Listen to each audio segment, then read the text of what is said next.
The broadcast is live. Here we are on a non-rainy Friday, and there's already a party going on, but nobody out there is going to see it. You know, It's rainy where I am, so. All right, that makes it an official podcast then. And apparently, everybody's internet's working so far. Yeah. All right. So we've spent like 15 minutes just sort of having a good time when the band got all back together without a big rush going on for a change. Got Pop-Tarts and moonshine running around, and the great legend has already gave us a thumbs up. We're getting the band back together. And Scott does not like oatmeal. He's not making his oatmeal right. No, I don't like oatmeal. Right. Nobody actually likes oatmeal. Oatmeal. Yeah, well, you have to dress up oatmeal. You don't just dress it up. You don't just eat oatmeal by itself. What, you're cosplaying oatmeal? Oh, of course. This is how you make oatmeal, okay? And I usually make it in the microwave. You can make it. You can do it however well you want, but I find it easiest in the microwave. Okay. Wait a minute. This is going to be an episode of Cooking Cheap, everybody. Cooking cheap. You put your oatmeal in. You put your water in, and I just estimate oatmeal and water. I don't even measure it out. I just put maybe twice the water you put in oatmeal. You put that in. You turn on your microwave for a minute, and I cook my cooks in 5 minutes oatmeal in 2 minutes in the microwave. Pull that out.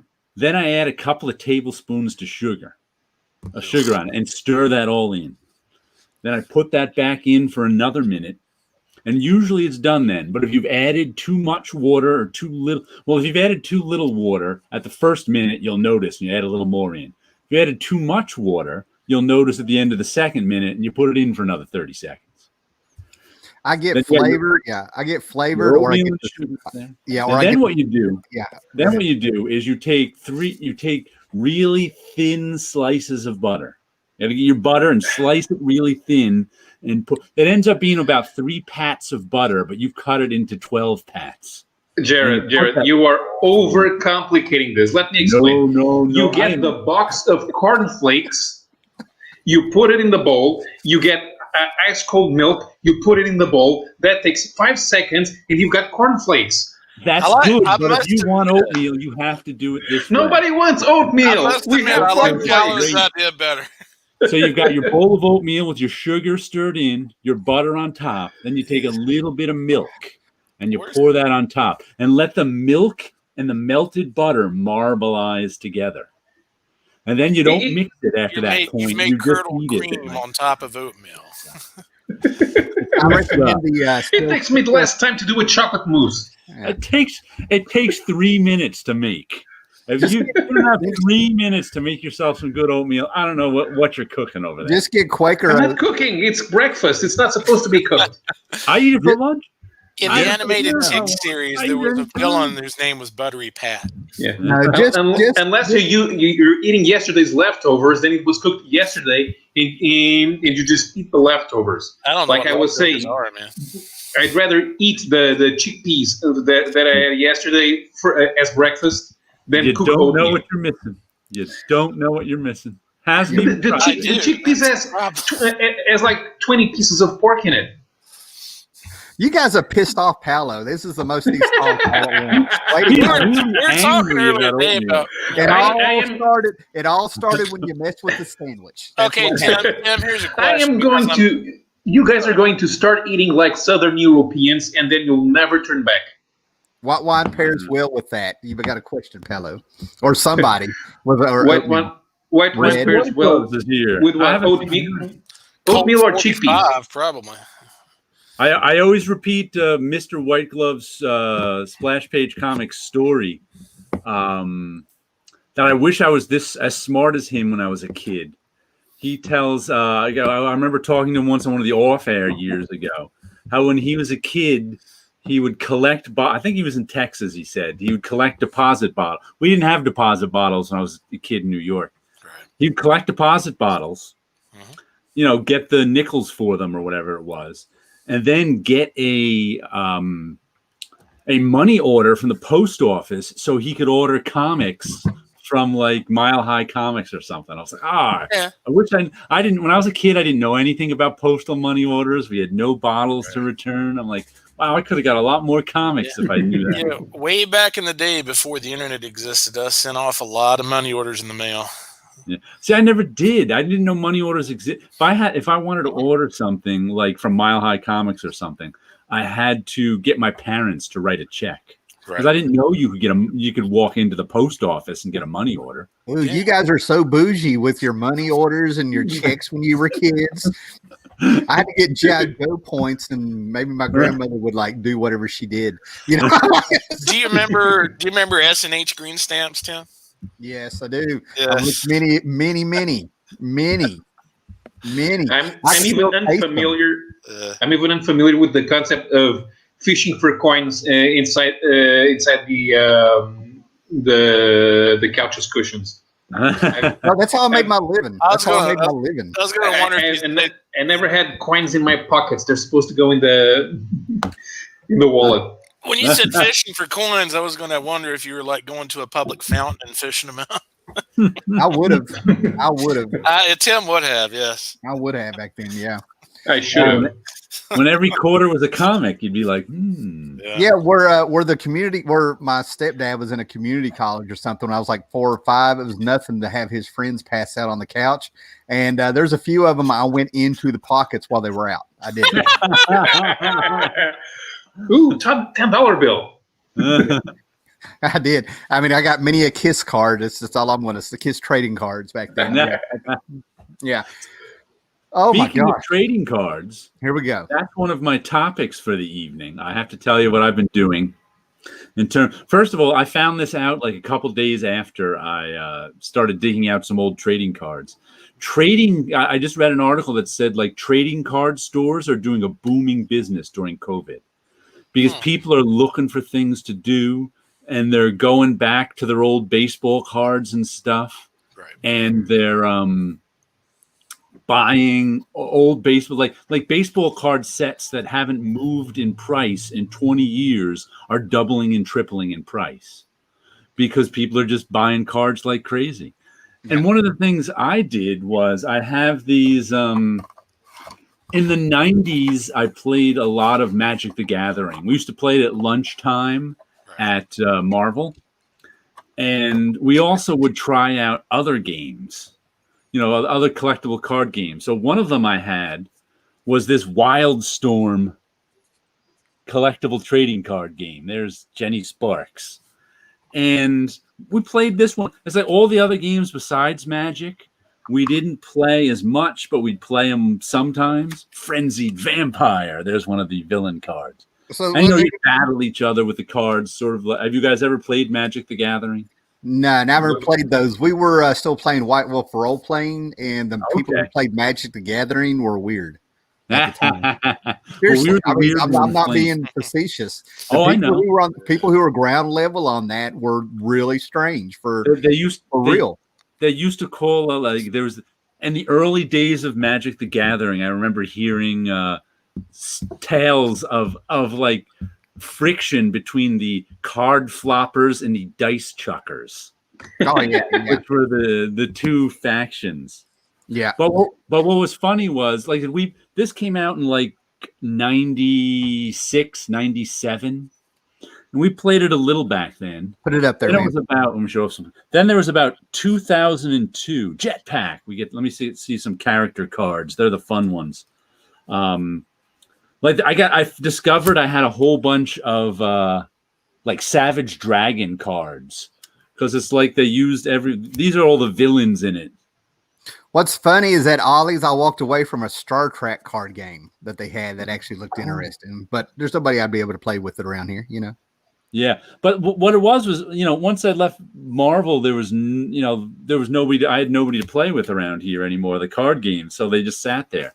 But it was like it was like 2002, I think, according to the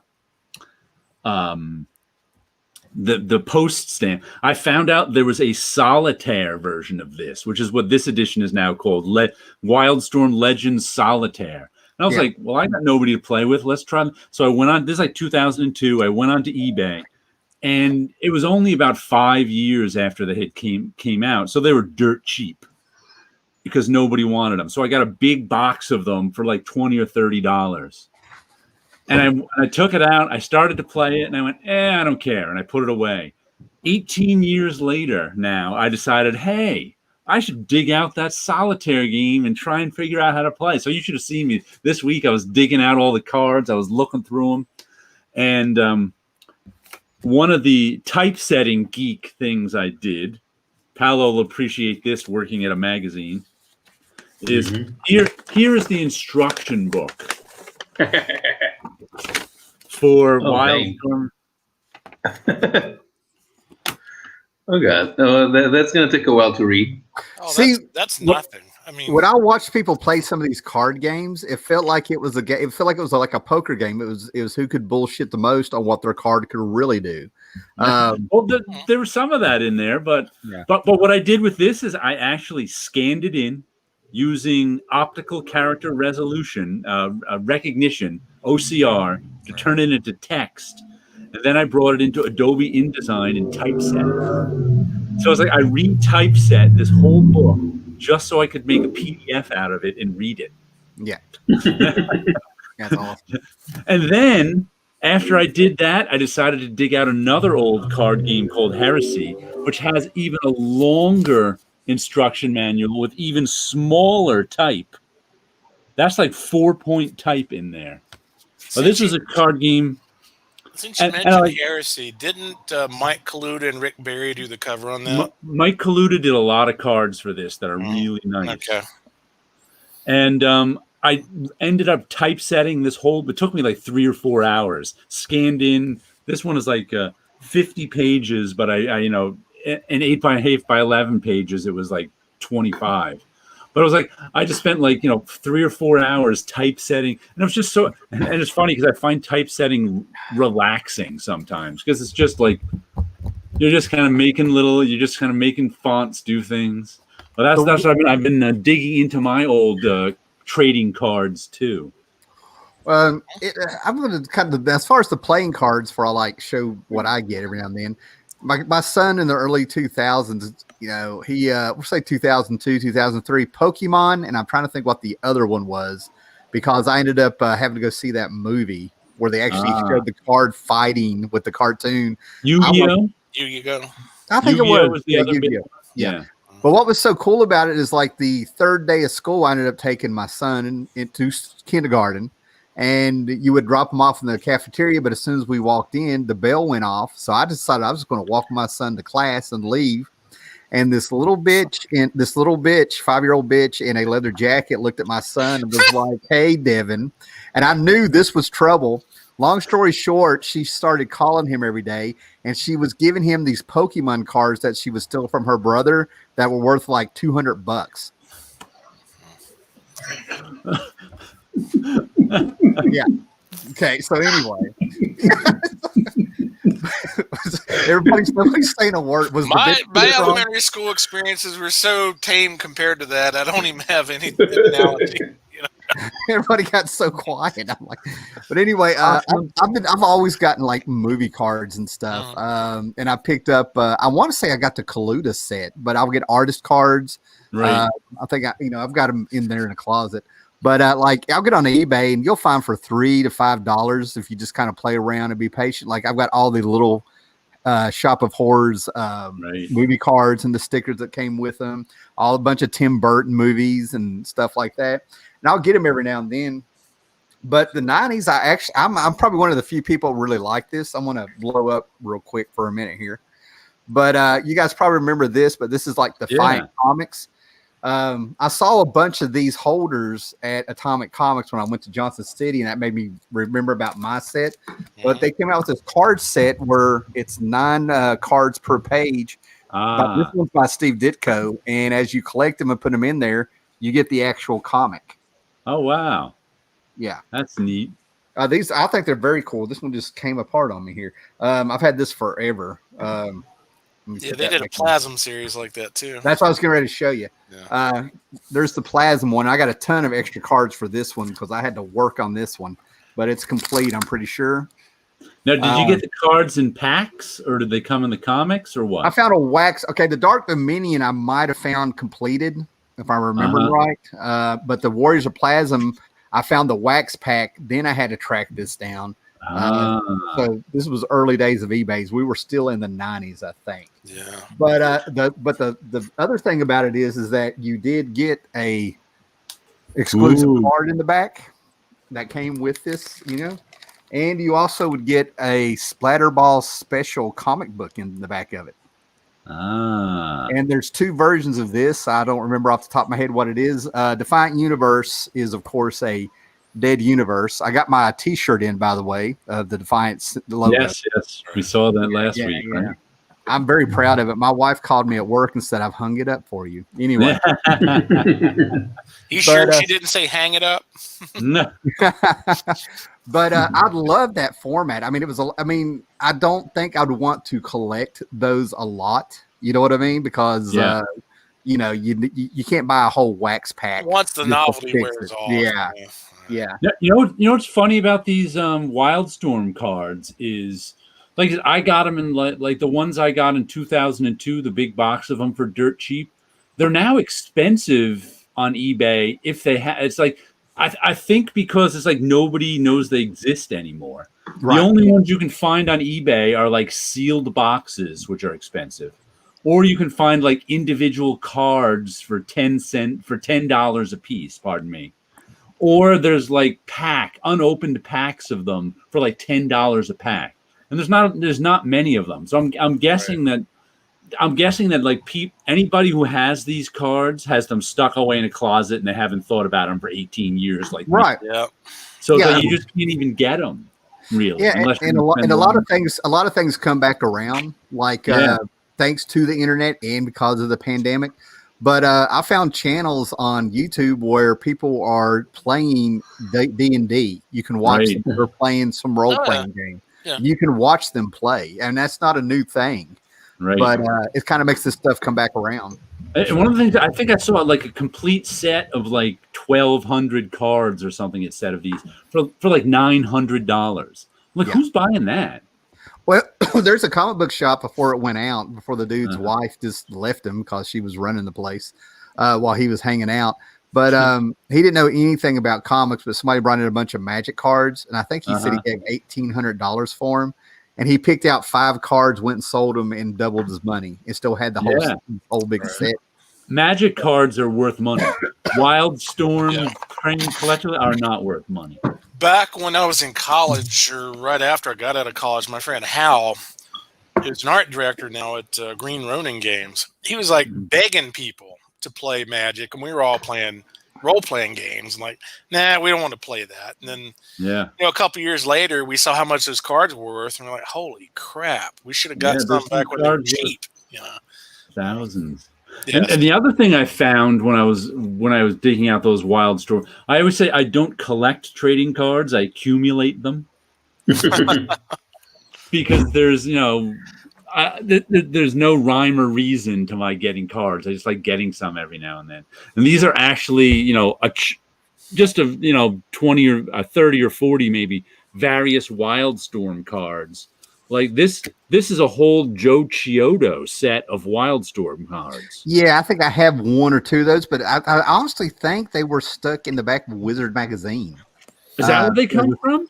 Well, I don't know. Wizard would have sample cards packaged in the bags from time to time. Because we used to get Wizard magazine in for free at Marvel, so I always used to take the cards in the comics or whatever.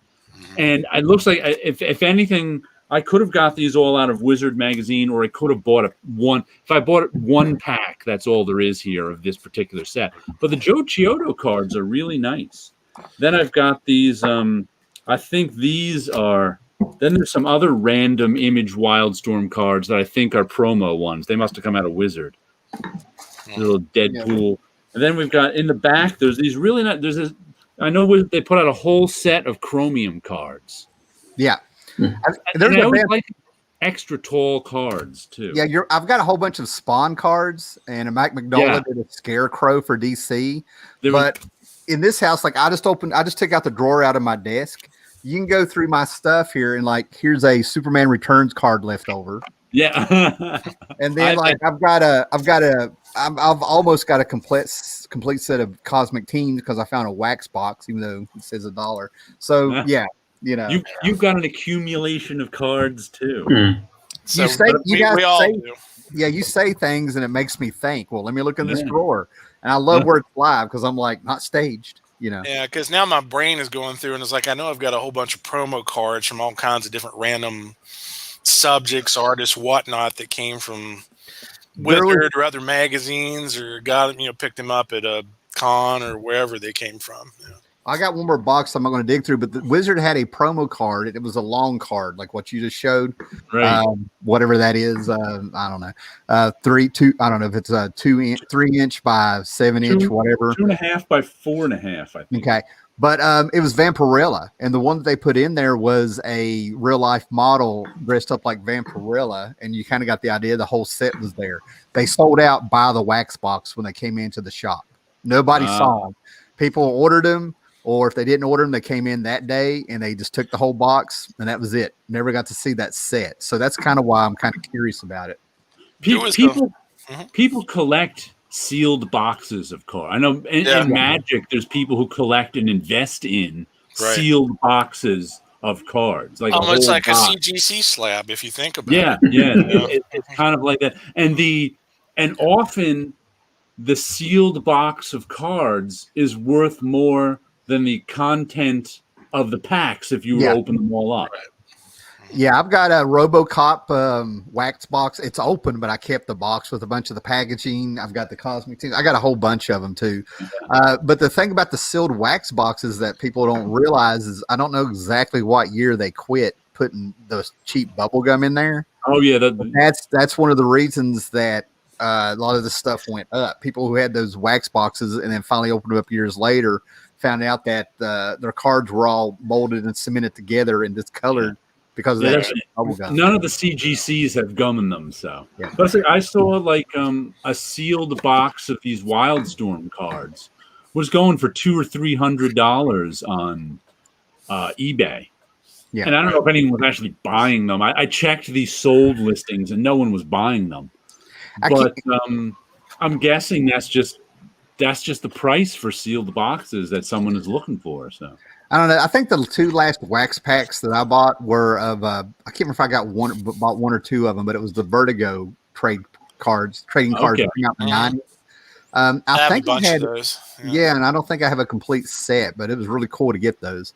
But I bought them because the dude that had all this stuff, it just reeked of cigarettes. So I was like, it's funny you brought that up. I hadn't even thought about those cards in 15 years or more. And they're like, oh yeah, I've got a bunch of those in a box somewhere. There's still something else from Vertigo in the 90s I wanted. I don't know if it's the Tarot. I was getting to the Tarot. The first printing of the Tarot set can go for some big money these days. Yeah. I don't think that's it. It's definitely some kind of Sandman merc that came out in the 90s, but couldn't be that important. Yeah, because that one appealed to a set of fans that were outside normal geek culture. Because you had all the goths that were belonging out to Sandman, so they wanted the other stuff. Yeah. How about we look at? Oh, go ahead. A whole bunch of other cards. Do you know the illustrator named Brom? Yeah, Gerald Brom.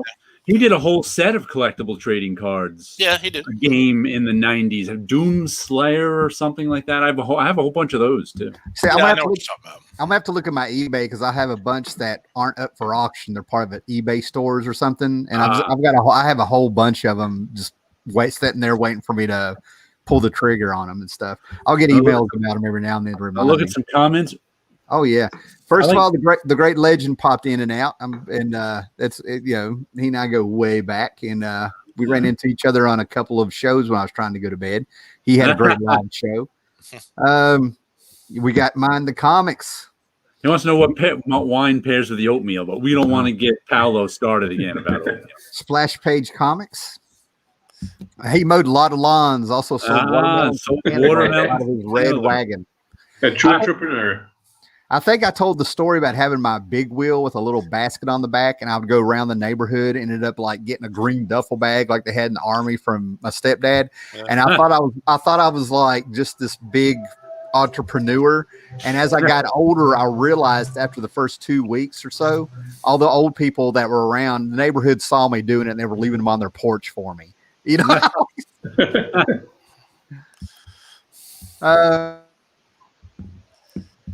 with the William Byrd, with the first card set came out, I was going to get to that, but yeah, I bought a bunch of boxes of those, and to figure it out, there's a certain sequence that they were packaged inside the box itself. Or if you were to count certain packs, you knew which ones had the chromium cards in them. Yeah, he pulled out all the graphic cards. Yeah. He pulled out all the chase cards. That's what I was going to say. Yeah. Now, this is making me remember back in like 1990, maybe, give or take. But there was 2 sets of cards that everybody in town were getting. It blew my mind. The original Marvel Universe trading card set. Right. If you saw it, you would know it. I could pull it up and share the screen. I could go get it if you want to see it. Hold on. If they want to see it. And they also had these rock and roll cards that came out. And I think I still have them in a tin. I have some of those. I know what you're talking about. Man, you're bringing up some memories. Stuff I haven't thought about in years. Dude, I've had 2 days of work that were sort of normal and quiet. My brain works. I'll tell you a story that'll make you cry. Back when I was a teenager, I had a whole bunch of Topps NBA cards, for basketball. Mm-hmm. And that particular year, they perforated the cards into thirds, and you'd have 3 images. Okay, and I had the one that had Magic Johnson, Dr. J, and Larry Bird on it. And of course, you tore the perforations off. If I had that card now today, that'd go for over $600. Oh wow, yeah. And Valiant, I never known. Let's finish up the comments here, and then we'll move up here. We got Ross Sanders from the UK. He lasted a minute or 2. He lasted a minute. But I'm glad he said, "Hey, oh man, here we go. Here, man. My everything updated. Hold on." We have a lot. Okay, yeah. Back here, Great Legend is still here. Earth 2 for the win. That's right. Who we got here? Rob Ripa. Yes. Rob, man, I always appreciate you dropping in. Don't forget to thumbs up this video. That's what the legend says. Hit the bell icon. Know when we're hitting out here. Who else we got here? Everybody's talking amongst themselves, man. Mm-hmm. All right. What we got here? What we got to show? Somebody's going to show something. Here. Okay. Is the first Marvel Comics official, and let me open it up. You got the tin. I cannot believe you got the collector's tin. I didn't even know that existed. Well, the only reason I have this collector's tin is because they gave them to us at Marvel. Yeah, that's the series that I have. This is the very first series of Marvel trading cards. And I should have sold this tin in the 90s. At one time, this tin was worth like $200 or $300. Now it's worth nothing. Oh my God! I think I have like 5 or 6 complete sets of those. It even comes with. Let me see if I can find the. Oh, there we go. The tin even comes with all the hologram cards that were the chase cards that everybody was after. So it's a pretty cool tin. Let me get you off here. Here we go. Well, while you did that, I went ahead and out of I think I counted up 9 of these, but I grabbed some of my holders and stuff. And some of this stuff's been in these holders since the late 80s, Yeah. We'll talk. And I've also got the deluxe reissue set of the 60s Batman cards. I bought these in like 1991 or something. I don't even know when this came out. Let's see if it's got a date on it. In the wax packs for those, they should have a sticker that had the sound effects. Pow, riff, wham, yeah. This was originally the 1966 set. Right. And it's got all the paintings in it. Is that about Earl Norm? I forget who painted this. It was someone famous, someone you'd know. Okay. Well, while you're looking at that, I've got something obscure and a blast from the past. I have the Image and Comics and Valiant Deathmate cards complete set. Oh, wow. Yeah. And then after that, I had the Valiant Comics complete set where it was like all the shooter years of all their covers. Well, this box is turning brown, just like an old comic. Just because it's 30 years old. Mm-hmm. But I think I had like 3 or 4 sets in every one of these. So I got Richard Corbin. I have a complete Richard Corbin card set. Oh, that's nice. Ooh. Yeah, that might be who I was thinking of because I swear I thought I had the Kaluta. I had the Kaluta sets and the William Stout sets, Charles Vest sets. The 1989 Batman movie card set, I never get any of those. including special 19 storyboard ones and stickers and things. Right. Man, I haven't had this one open in a while. Oh, where's? Oh yeah, we're bringing up some memories now. I think this is set A or B. I haven't looked. I mean, I haven't dug these out since about. If I dug these out since I think I've dug these out like last time was like in 2015 or 16. But I think this is a complete set of the Return of the Jedi here from '83. It goes into the Clone Wars cartoon in here somewhere. And it just continues on and on with, I think this is a Star Wars one. Yeah, I remember going to the grocery store and to the convenience stores when I was a kid and buying the original Star Wars wax packs. Goonies, a complete set of the Goonies. Did you ever get the Garbage Pail Kids? Oh yeah, I've got some somewhere that may be in this one. Here's a complete set of Dark Crystal card set from '82. Gotcha. And Grease. I have the second set of complete Grease cards. There's Danny. Grease is the word.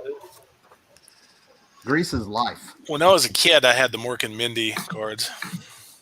Oh yeah. I actually just got rid of that. And the original Battlestar Galactica. Nice. Yeah. But that's just 2 books. We didn't have any nerd collections around here when I was growing up. There were bubblegum card sets that you could build up, but one that was popular but I didn't collect was one with World War II airplanes. I collected the 1989 Formula One car set and the 1990 Formula One drivers set, but those didn't survive for long in my drawers, so they were my mom threw them out. I had some sticker collections, but those I threw out myself. I was around one. Now that you mentioned that, I have memories back in the very late 70s through the mid 80s or so. There were some companies that made oversized cards. They weren't packaged like bubblegum cards were. And you could only get them through mail order. You didn't see them in stores. But they covered different topics like World War II aircraft, animals. I think they had some on the Apollo space program, things like that. And they had a few of those. Those were kind of cool. Yeah. That just reminds me, I have a few of them in my accumulation. Do you remember in the early 90s they put out Desert Storm trading cards? Yeah, I have some of those. Somewhere in a box. I have a bunch of Desert Storm cards. Yeah. They were just giant. They were just like cards of weapons. Yeah. And a friend of mine had the Captain Power calendar collection, pocket calendars, 26 of them. Yeah, I used to have one, and I had one, and it was for the character that they were going to introduce in season 2. And my friend didn't have that one, so I gave it to him. So who wants to see some comics I got this week? We can talk about some comics. Let's see what we got. Let's see what we got. We got the new issue of Once and Future. This was if you remember the last month, I was complaining about the fight scenes in this one. And how it was like a grandma, like Grandma Buffy the Vampire Slayer and her grandson were fighting this giant monster. And it was like the giant monster was tearing everyone else apart, but not them. And it was like, why wasn't the giant monster? At least in this one, in the fight scenes, the grandson got Excalibur. Because this is all about British myths and the different tribes. It's like the Matter of Britain.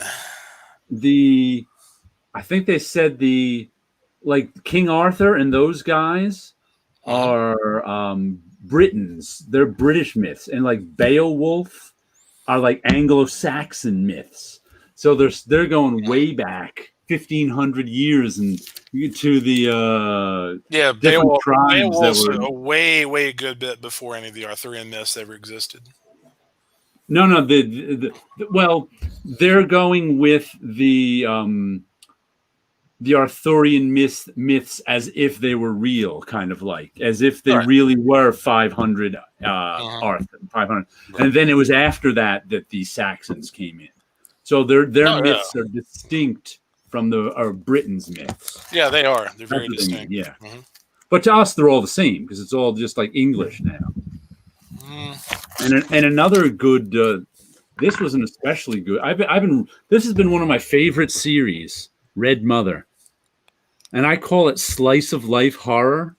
But there was a lot more horror in this one than slice of life. This is, but I really enjoy the storytelling. I really enjoy the art, and some genuine creepy stuff has been happening in this, including a knife murderer showed up in this episode, trying to knife murder people. So this one has been really good. I read like it. This has been one of my favorites of the last year. It's on issue 9. I think there's one trade of it, but it's not for everyone because it's like I said, I call it slice of life horror. Yeah, but literally slicing. Yeah, literally slicing now. Then of course we've got the usual Usagi Yojimbo. What is this? 13 of volume 4. What can I say about Usagi that I haven't said before? It's excellent. Did he posted something the other day, and I totally just went blank. But he found like his notes from when he was in high school in art class or something.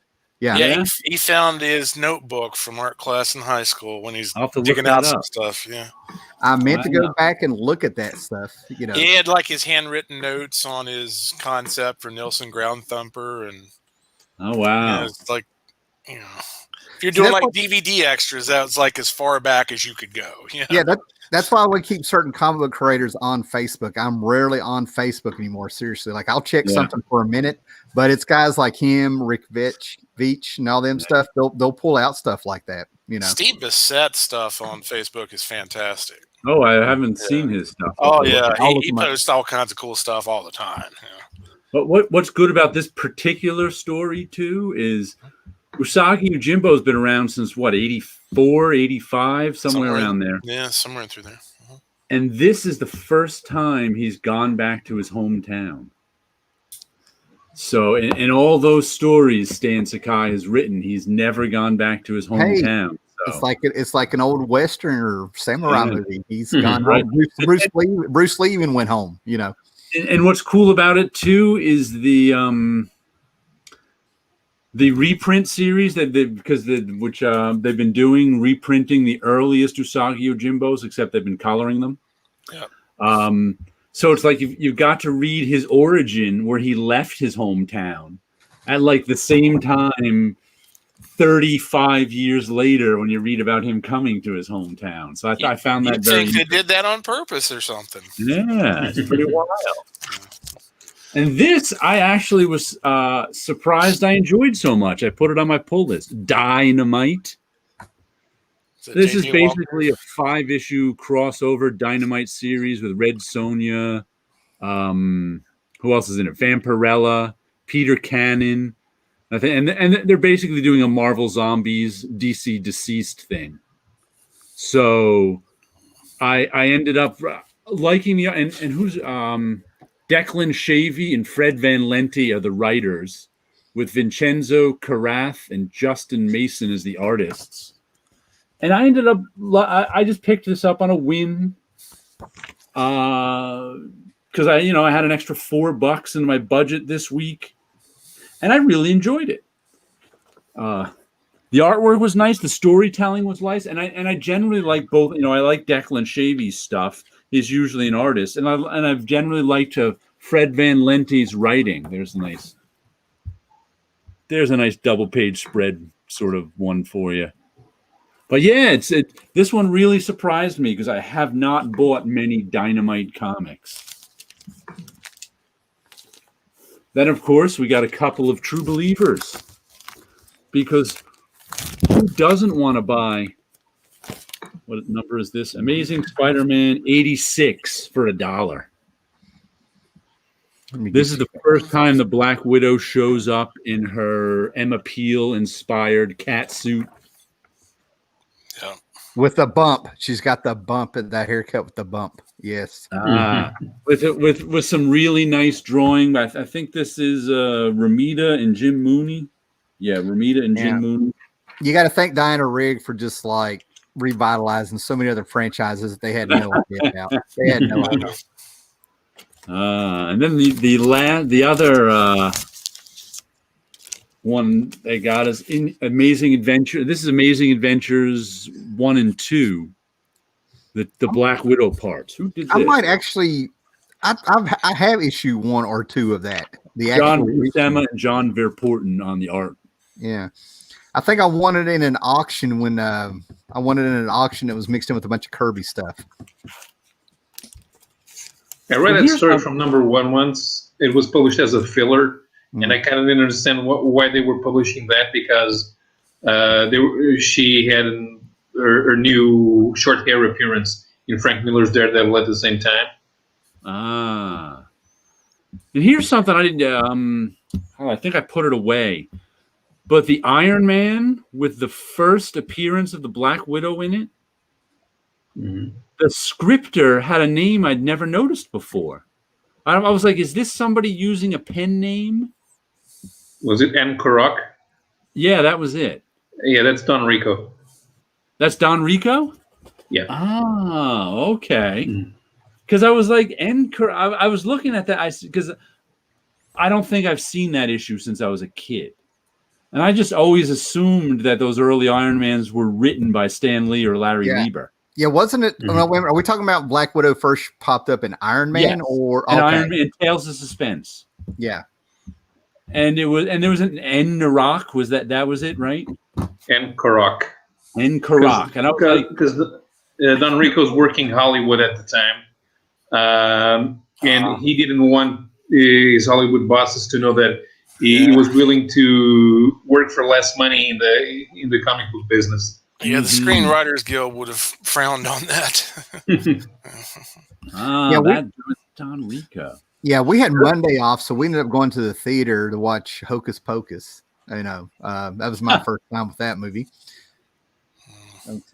Anyway, but it was really odd because they had the movie posters up for Wonder Woman 84 and for the Black Widow. And it was just so odd to see these movie posters up and, not going to get to see the movie for a while. So you'll have to put them back up in about a year and a half or so. Yeah. But I did pick up a kick-ass marquee from the movie over here. So, yeah, $3. the movie theater's selling old posters and marquees and stuff.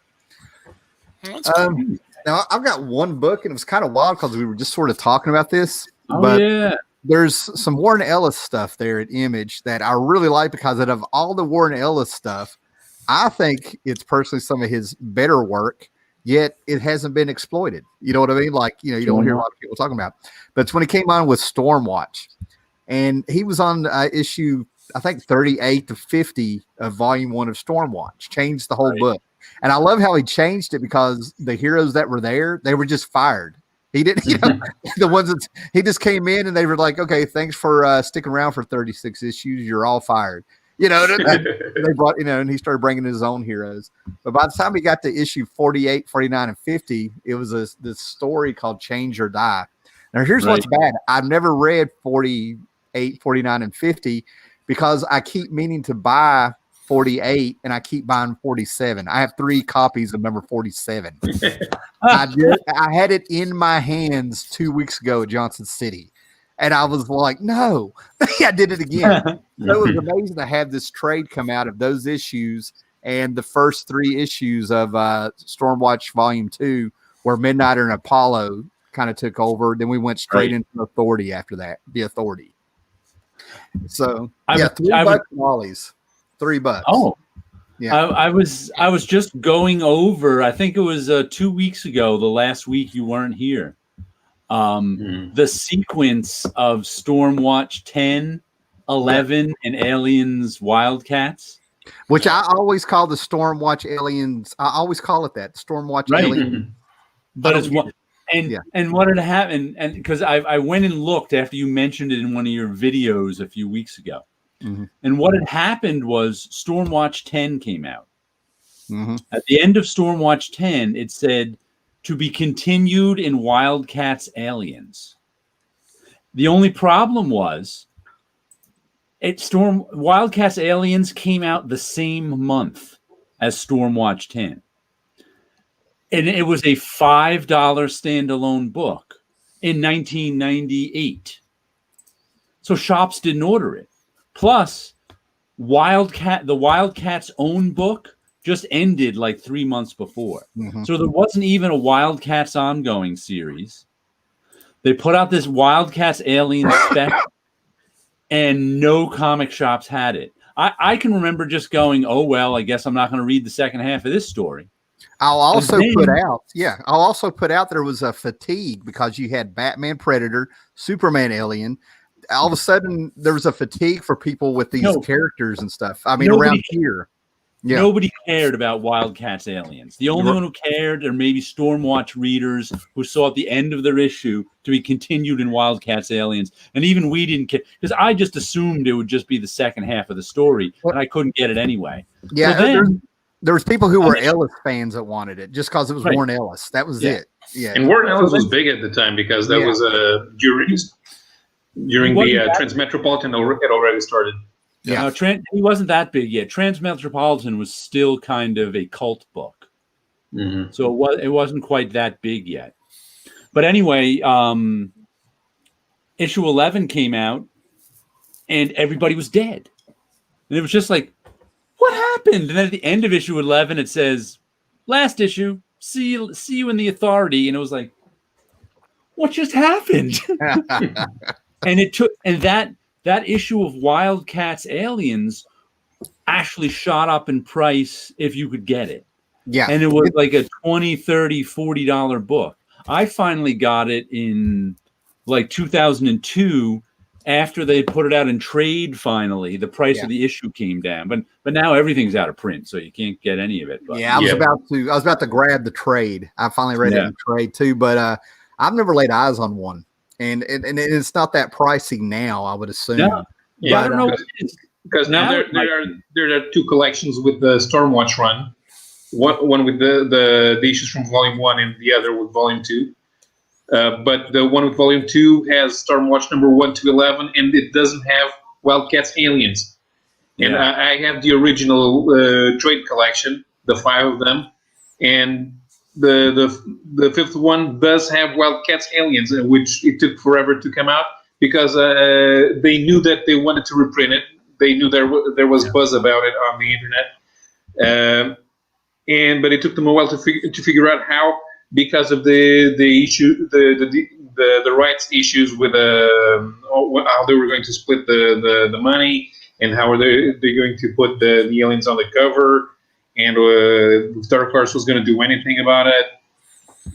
But that's it. That was a very short trade.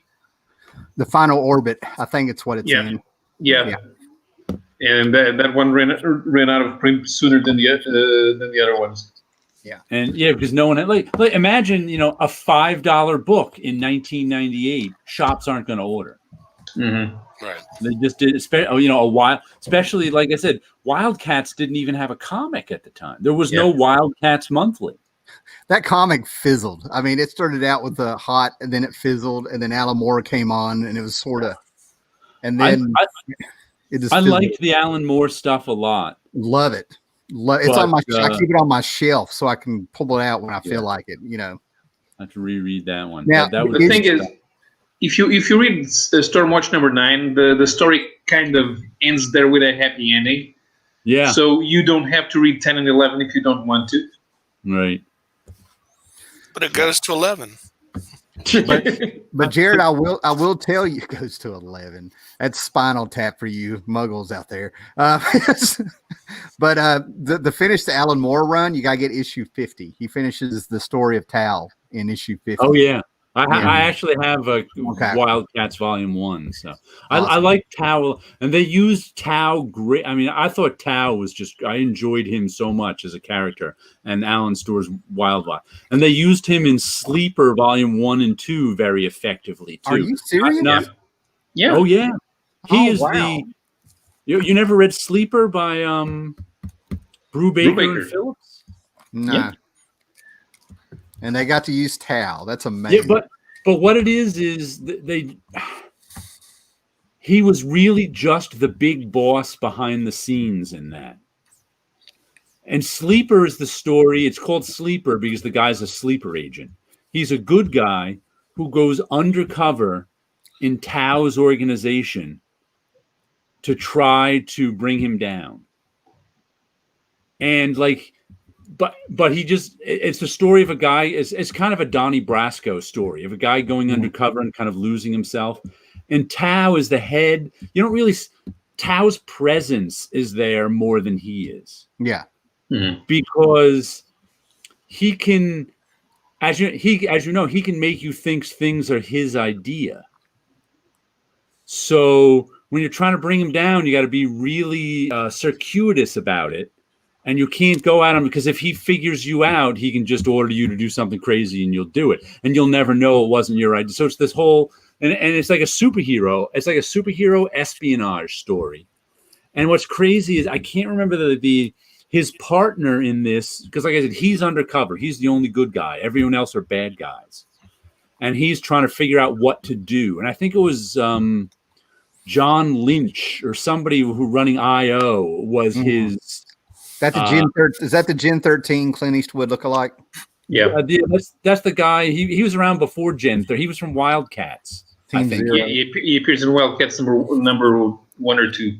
Yeah, he was the guy running all their Black Ops stuff, and he of course immediately goes into a coma. So now he's of course the only one who knows this guy is undercover. It's like not exactly the newest thing in the world, but and I love his partner, I can't remember her name, but her superpower is she gets strong. Pain gives her power.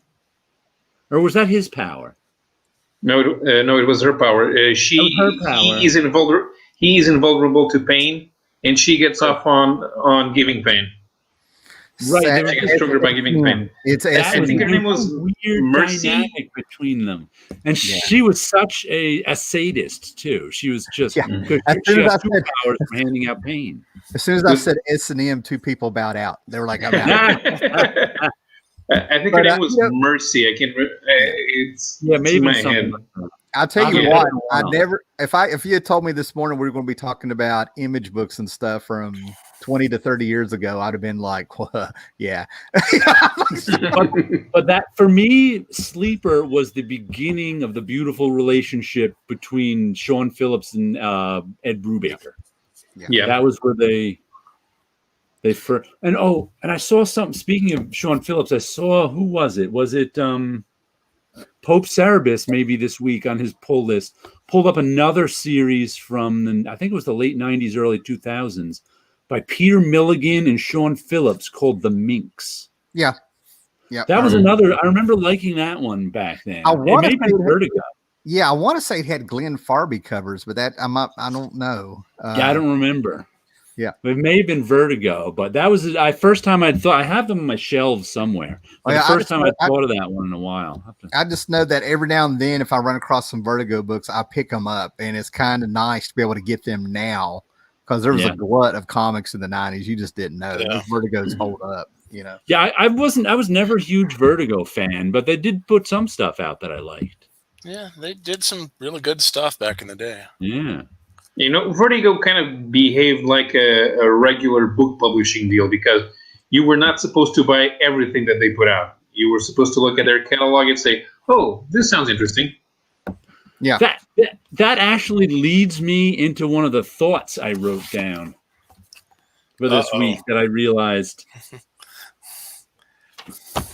And this has something to do with, before we went live, we were discussing DC's latest initiative, which we don't even know what it is. We barely paid attention to it. But the thought I had this week was we expect too much from Marvel and DC. I don't. No. This is what I mean. We think about comics as if they were TV shows. If you had a favorite TV show, whatever your favorite TV show is, and every year they changed the writing staff and the cast, how long would it be your favorite TV show? What you liked about your favorite TV show when they changed it's like in a TV show, if they change the lead actor, everybody bails on the TV show. Kind of. But with comics, they change the writer, they change the artist, and to me the writer is equivalent to the writer on the TV show, and the artist is really the actors. They're because a comic drawn by John Buscema is a completely different comic than a comic drawn by Sal Buscema. I mean, they're just two different comics, and if you and let's just but for some reason with Marvel and DC, well, it's not for some reason. It's also how they market it. They market it as you're interested in Spider-Man, but you're really not. You're interested in Spider-Man as written and drawn by whoever was writing and drawing Spider-Man when you liked it. So it's like, but we, for some reason, we expect to always like Spider-Man. 40 years later, people expect to like Spider-Man because they liked Spider-Man in 1987. They expect to like Spider-Man in 2020, even though the writer's different, the artist is different, the editor's different. There is nobody involved with Spider-Man from 1987 that made you like it, that is still there now. But because the costume's the same and the powers are the same, even though they're really not. Because it's like, it's just weird. It's just weird how much we expect of Marvel and DC that we don't expect in any other genre. Well, what you also described is exactly what's happening with Star Trek right now. Yeah, same thing. Like I've noticed it's happening in Star Trek. It happens in Doctor Who is one of the only ones to do that too in TV. Doctor Who changes the whole cast is different. The whole writing staff is different. Doctor Who just destroyed almost 60 years of their continuity in one episode. Yes, but why wouldn't that? That's suicide. Why would we expect them not? It's a whole different group of people making it. Why would we expect it to be the same as the group of people before? But we do. You can put your, I don't know, you can put your stamp on things. You can do new things with it. But there's also a part where you got to remember this character is supposed to be there after you're gone. You're not going to be on the book forever. Yes, but I'm saying that's impossible. I don't think it is. Over a 40-year time frame, that's impossible. Look what they've done to Sherlock Holmes. Sherlock Holmes got updated. They've had Elementary. They've done this. They put them in different times and settings. And yes, 99% of those don't suck. That's public domain, and you could like it or not. Plenty of people don't watch those shows. But they don't suck. They haven't done something else. There's plenty of Sherlock Holmes stuff that sucks. There's plenty. Believe me, there's a ton of Sherlock Holmes stuff that sucks. But can you? Did you see the Sherlock Holmes series in the early 2000s that they did? The BBC. It was awful. Who was the actor? Nobody saw it because it was awful. What, the Cumberbatch one? It was better than Merlin. I'll give it that. Everything was better than Merlin. Yeah. Well, they also had. Go ahead. There was an Atlantis, a British series called Atlantis, and that one sucked, and that one was better than Merlin. I'm just saying we expect too much of Marvel and DC. Like Paolo just said, Vertigo acted like a real publisher. You weren't supposed to like everything. You weren't. Yeah. That's how we should treat Marvel and DC, like a real publisher. We're not supposed to like everything. We're not gonna. But for some reasons, and I think especially since we imprinted on this stuff in childhood, we expect to like it 40 or 50 years later. Done by a completely different generation. It's like our expectations of Marvel and DC are out of whack. The literary product that we're buying is not the characters. They want us to think that we're buying the characters, but we're actually buying continuity. Mm-hmm. That's why we have the thing with the shared universe, and everything must fit together, and everything must be connected. you can have, we're just doing a Spider-Man adventure that goes there. And you shouldn't need to read Captain America, but they make you believe that you need to read Captain America because somewhere down the line they're going to have a crossover. It's going to be big. Like I said, and you need to be in the know. A lot of this is Marvel and DC in the way they do things. I'm not saying it's. I'm just saying we as fans expect too much from them, but one of the reasons we expect too much from them is their promises. Mm-hmm. You know, they're the ones who have convinced everyone that Spider-Man is Spider-Man no matter what, when it's not. When me writing a Spider-Man story isn't the same as Tim writing a Spider-Man story. Scott drawing a Spider-Man story isn't the same as Paolo drawing a Spider-Man story. Over a 40 and over, like, you can keep it together over a certain period of time.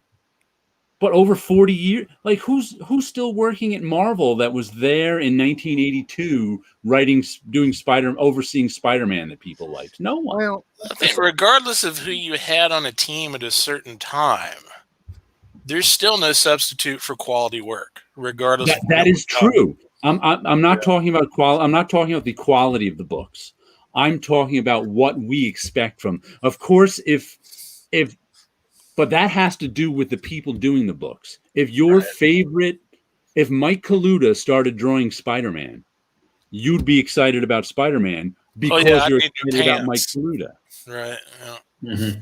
Not because, but they have us thinking the opposite way. That's their marketing. That only really occurs in comic collectors. In the general reading public, you really don't run into that anywhere near as much.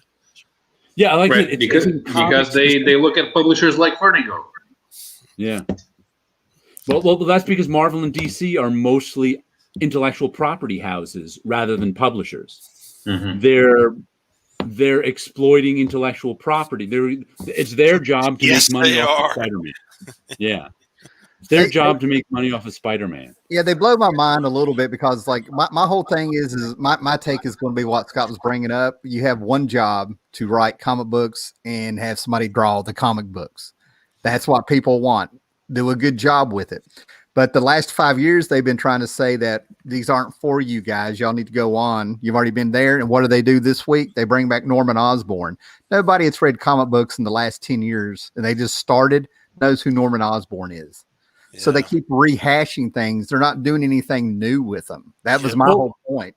They're rehashing characters. There's nothing expanding, nothing growing. Nothing new. No, I'm saying they're right. These are not your comic books. These are comic books done 40 years after there were our comic books.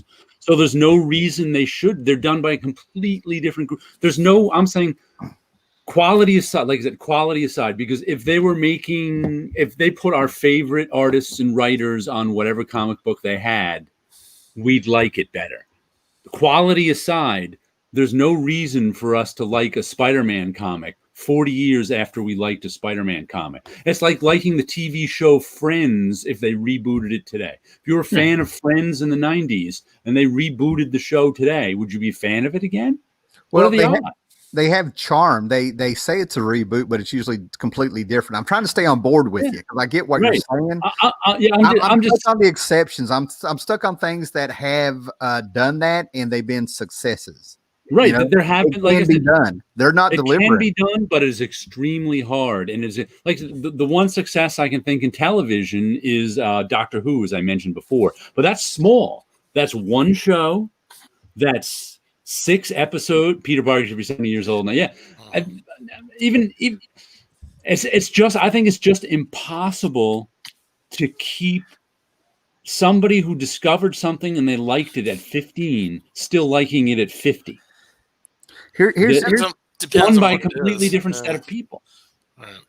Here's what I'll say this, Scott, then I'll shut up. Scott was trying to say something. But take something like League of Extraordinary Gentlemen by Alan Moore. They tried to call out some hypocrisy on Alan Moore for DC's doing things with his characters. Right. And I thought it was a perfect. I think he had an argument. I'm not saying I agreed with him. That's a whole other thing. But the thing is that when he took all those literary characters, he went forward with them. He didn't go back and rehash and revamp and redo this and say this didn't happen. He went forward. Comic books aren't moving forward. They're not evolving. They're rehashing.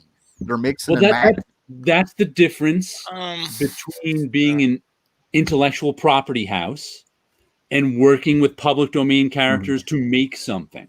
Right. That's he was using public domain characters to tell a story. Marvel and DC are intellectual property houses that tell stories because they have to in order to exploit the intellectual property. That Marvel book I just talked about, that Peter Parker one where they brought Norman Osborn, that's actually, if I knew we were going to have this talk, you know, I would have like looked at it more, but it had exactly two the things we're talking about, where I'm talking about. One, they rehashed Norman Osborn, brought him back, but there was a line I saw in that where they went back to One More Day, and they said, you made a deal with the devil, Peter. You didn't think that would come back to haunt you. That's moving forward. They both got something right and wrong in that book, and they're not going on that path of what was right with carrying the story out. There's a repercussion for making a deal with the devil, and now there's your story. You're pulling from the past. This is what you did. Now that's awesome. I think that's great. That's how I see books moving forward. I like. Yeah. I'm not a big fan of stories. I like my stories moving forward too. But there's a lot of people who like I said, my friend Rob, though he's gotten tired of it over the years, he always loves more detail. He loves to learn more things about a story he loves. So if you give him like, you know, an issue like Craven's Last Hunt, and there was a character in the background of Craven's Last Hunt, and if you go back 10 years later and tell a story about that character in the background, he likes that. Yeah. To him, that enriches the world. I hate it. If you were to give him Jess Nevins's book of annotations on League of Extraordinary Gentlemen, he would have enough material to last him literally for the rest of his life. Yeah, I'm trying to think where I've got I think Wizard put out an annotation of just like 3 or 4 pages out of the second volume where they were on Dr. Moreau's lab or something. Yeah, the Dr. Moreau. Yeah, and I was sort of like, that's amazing. I've got his Century books. I think one of the Century most people don't. I don't say I'm preaching to the choir here, but for the League of Extraordinary Gentlemen stuff, most people have no clue of just the tip of the iceberg. I have no clue. Well, okay, fair enough. I read League of Extraordinary Gentlemen Black Dossier, and I enjoyed it. But my friend Bunch had to explain to me afterward. I wouldn't recommend starting with the Black Dossier. Well, I didn't, but still, I was like, as I was reading it, I was like, I know there's more here. I just don't know it. I read Jess Nevins's annotations as he was publishing them on Usenet. Right. And for the people watching in the South, that's Black Dossier, y'all. But anyway. But I actually like public domain stuff in terms of what people create with public domain stuff. And I often think it's actually better than corporate controlled stuff in terms of, like when you mentioned Sherlock Holmes, people often get Sherlock Holmes right. And one of the reasons they get Sherlock Holmes right, it being in the public domain, is that you have to kind of suss out the essence of Sherlock Holmes and do something with it. All right. While if you own the copyright to it, you don't have to do that because you own the copyright. You can do whatever you want. You don't have to think about it that deeply because you have to put out that issue no matter what. I think if you're going to watch work in comics, do anything in comics, you need to do your research, or at least read while they went up. And there's none of that going on. Not none. Well, I'm doing the absolute. There's a lot of that. Not Bendis. You know, they don't do their research. They just reboot or write however they want. You know, I just think that comes down to people are lazy. That's not necessarily comics. That's in general. People are lazy. And they'll take the path of least resistance. So going back to your original argument, we expect too much from DC and Marvel. I don't think it's too much to say if you're going to have a career in writing comics that you research the comic you're writing. I'm not expecting. That's obviously thinking too much, expecting too much, because very few people do that. That's what I mean. So that's what I'm saying. I'm not expecting too much from them. Read some of the books, and that's what I'm saying. That Spider-Man book. That Spider-Man book. You might not book. think you're expecting too much from them, but they are. But judging by how many people actually do that, I mean, I just read an interview of back in like 83 or 82 of Frank Miller doing Ronin, and he was describing what he did on Daredevil versus how Ronin was more important because it was his. And that kind of goes along with what you're saying about the corporate stuff and when it's you know, something different. So, I mean, I totally get where you're coming from, and I agree a lot on you, but the original thing was we expect too much from DC and Marvel. My expectations, apparently I am, to read a damn comic book before you write the character. I mean, you're expecting too much. That's not his job. I pay to do it. I pay to get that book so I can do it. They're going to get paid to do it. Come on. There's no excuse. No excuse. The writer's job is to keep his editor happy. You know what? Alan Moore read the Martin Pascal run of Swamp Thing. Okay. If he can do it, anybody can do it. All right. I'm not well, I would say, you know, and it's just that it's that Scott chime in. Every time I talk, I see him light up, and that kills me. We got. I was just going to make a comment. At the very least, the editor should be able to bring the creator up to date. At least here's the history that you need to know. You know, the problem is a lot of that power was taken out of the editors. I don't know how it works now. But in my last days of Marvel, in like 2005, because the editors didn't even get to actually hire the talent anymore. There was one guy there, I think it was Dave Bogart was his name. I can't even remember. But it was his job to actually hire the talent. And because he was above the editors, his job, because Ike wanted to save money. And if an editor wanted a writer or an artist for a book, they'd have to go check with Dave, and Dave would have to say yay or nay, and Dave would have to say yay or nay on that artist or writer's rate. And I think that really affected the editorial creators' relationship. It took even more authority away from the editors to say yes or no or do your continuity, because I don't know how things work at DC. I don't know if that's how things still work at Marvel, but that's the last thing I saw that made me go, I'm telling you, man, I'm thinking of these interviews I've read. It could be, you know, Hero, Wizard, you know, all these magazines, but I've seen writer after writer say that they get referenced, like they've asked for it and DC provided it for them and all this stuff. The one that's popping in my head for some reason, it's totally random, but I'm going to get it out because I get OCD when this happens, was like John Byrne on Namor when he was looking back on Iron Fist a little bit. There was a character, it's called Tyrone King, and while he was doing some research, he found out that Tyrone is actually another word for king in another language. So he had King, and he got a whole story out of it. You see what I'm saying? Doing a little bit, you know. Once again, I'll point out that was 30 years ago. We've got a whole different group of people now working in a whole different generation. I see what you're doing. You saw me freak out. Generation to act like this generation, and they're not gonna. I showed weakness last weekend when I said I realized it was something happened 27 years ago. You made that's what you throw out there to try to disarm me. I'm on to you, man. I think that was one of my comments. Bunch of whippersnappers from last week. What is it? Is it a comic from 1986 really modern? That was my comment. Yeah, but I showed weakness, and I see you. You put that. Hey Tim, that was 30 years ago. 30. How's that feel? Infinity Comics became. And speaking of public domain, I finally started reading a trade paperback that's only been on my shelf for a decade. Yeah, it happens. Yeah. Have any of you guys ever seen this? Dick Briefer's Monster of Frankenstein? I've heard of it, but I haven't read it. Have you put that on Instagram or something? Because that has popped up over the last week. I don't think I have. Instagram or Facebook. It has popped up in my feed. That's weird. I don't think that was me.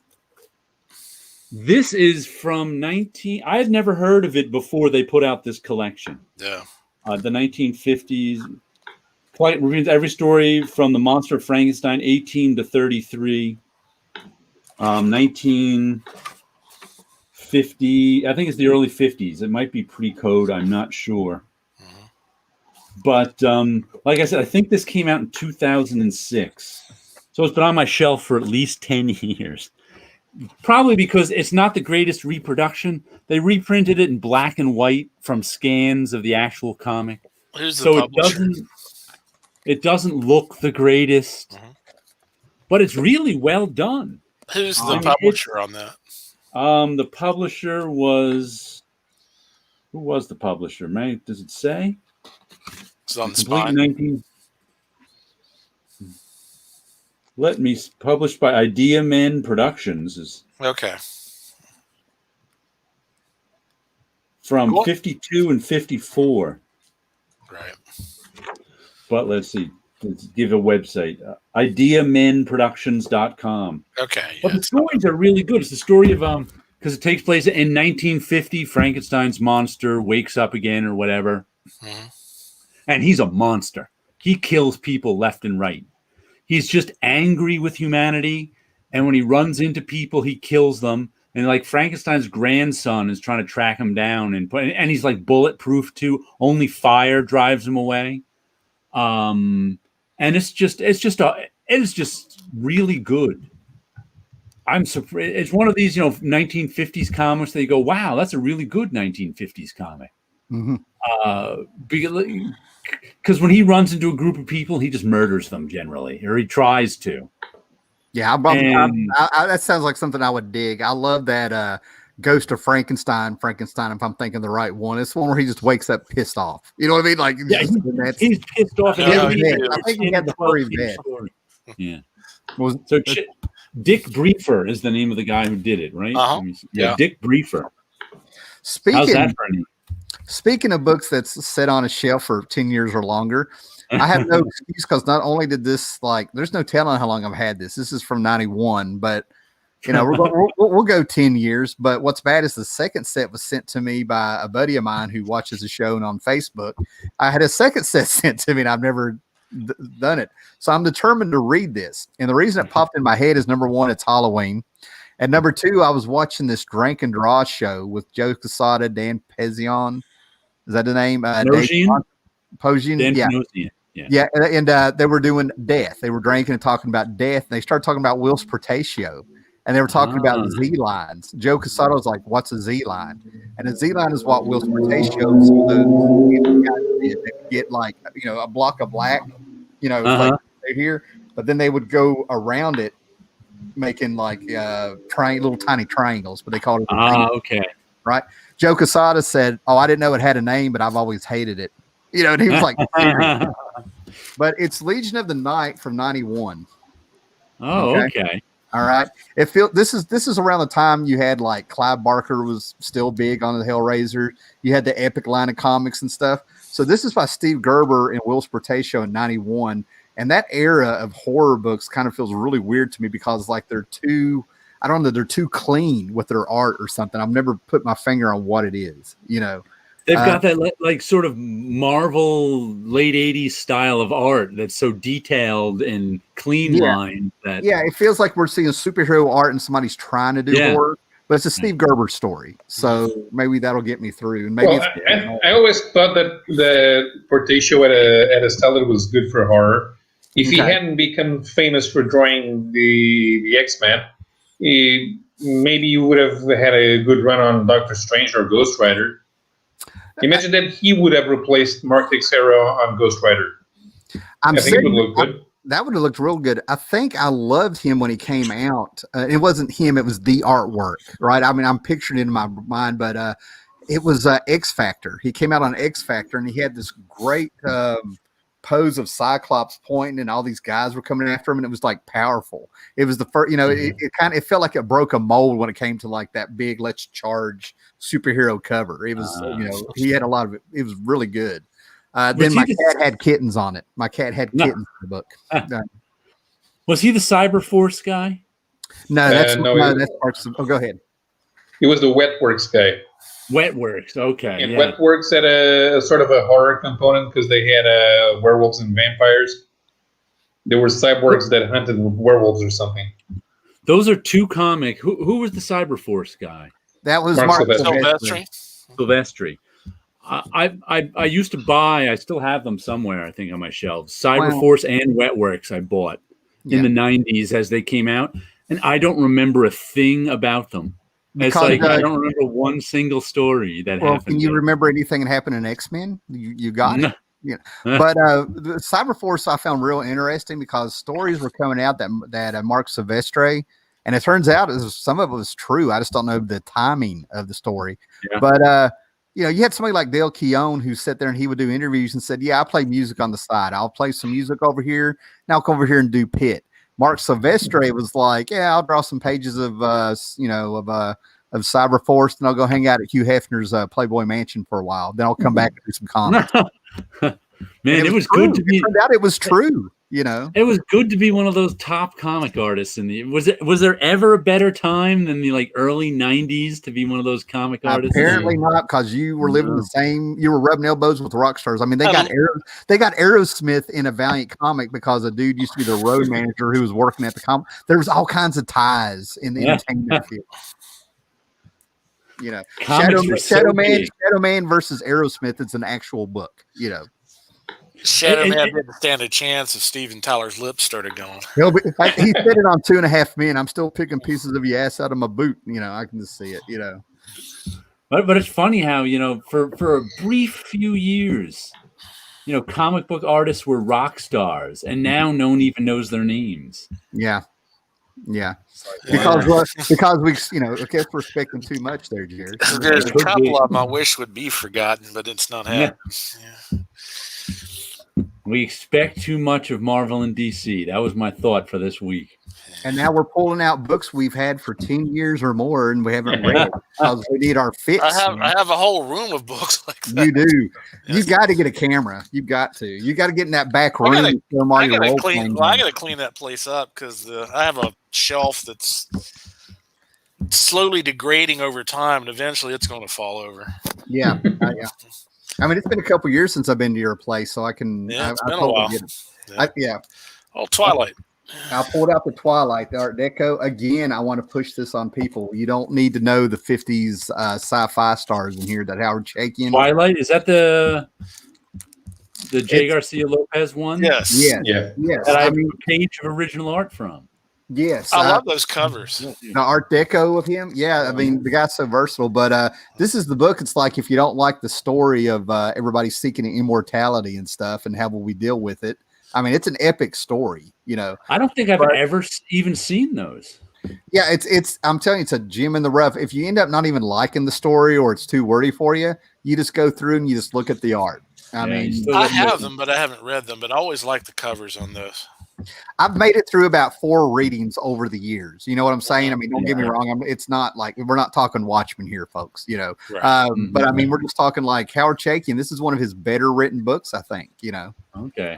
It explores what happens if we become immortal, and can we handle it? Speaking of Chaykin, I read his Buck Rogers series that came out, I don't know, 5 or 6 years or so ago. Chaykin's? I hated that series. I did not like it at all.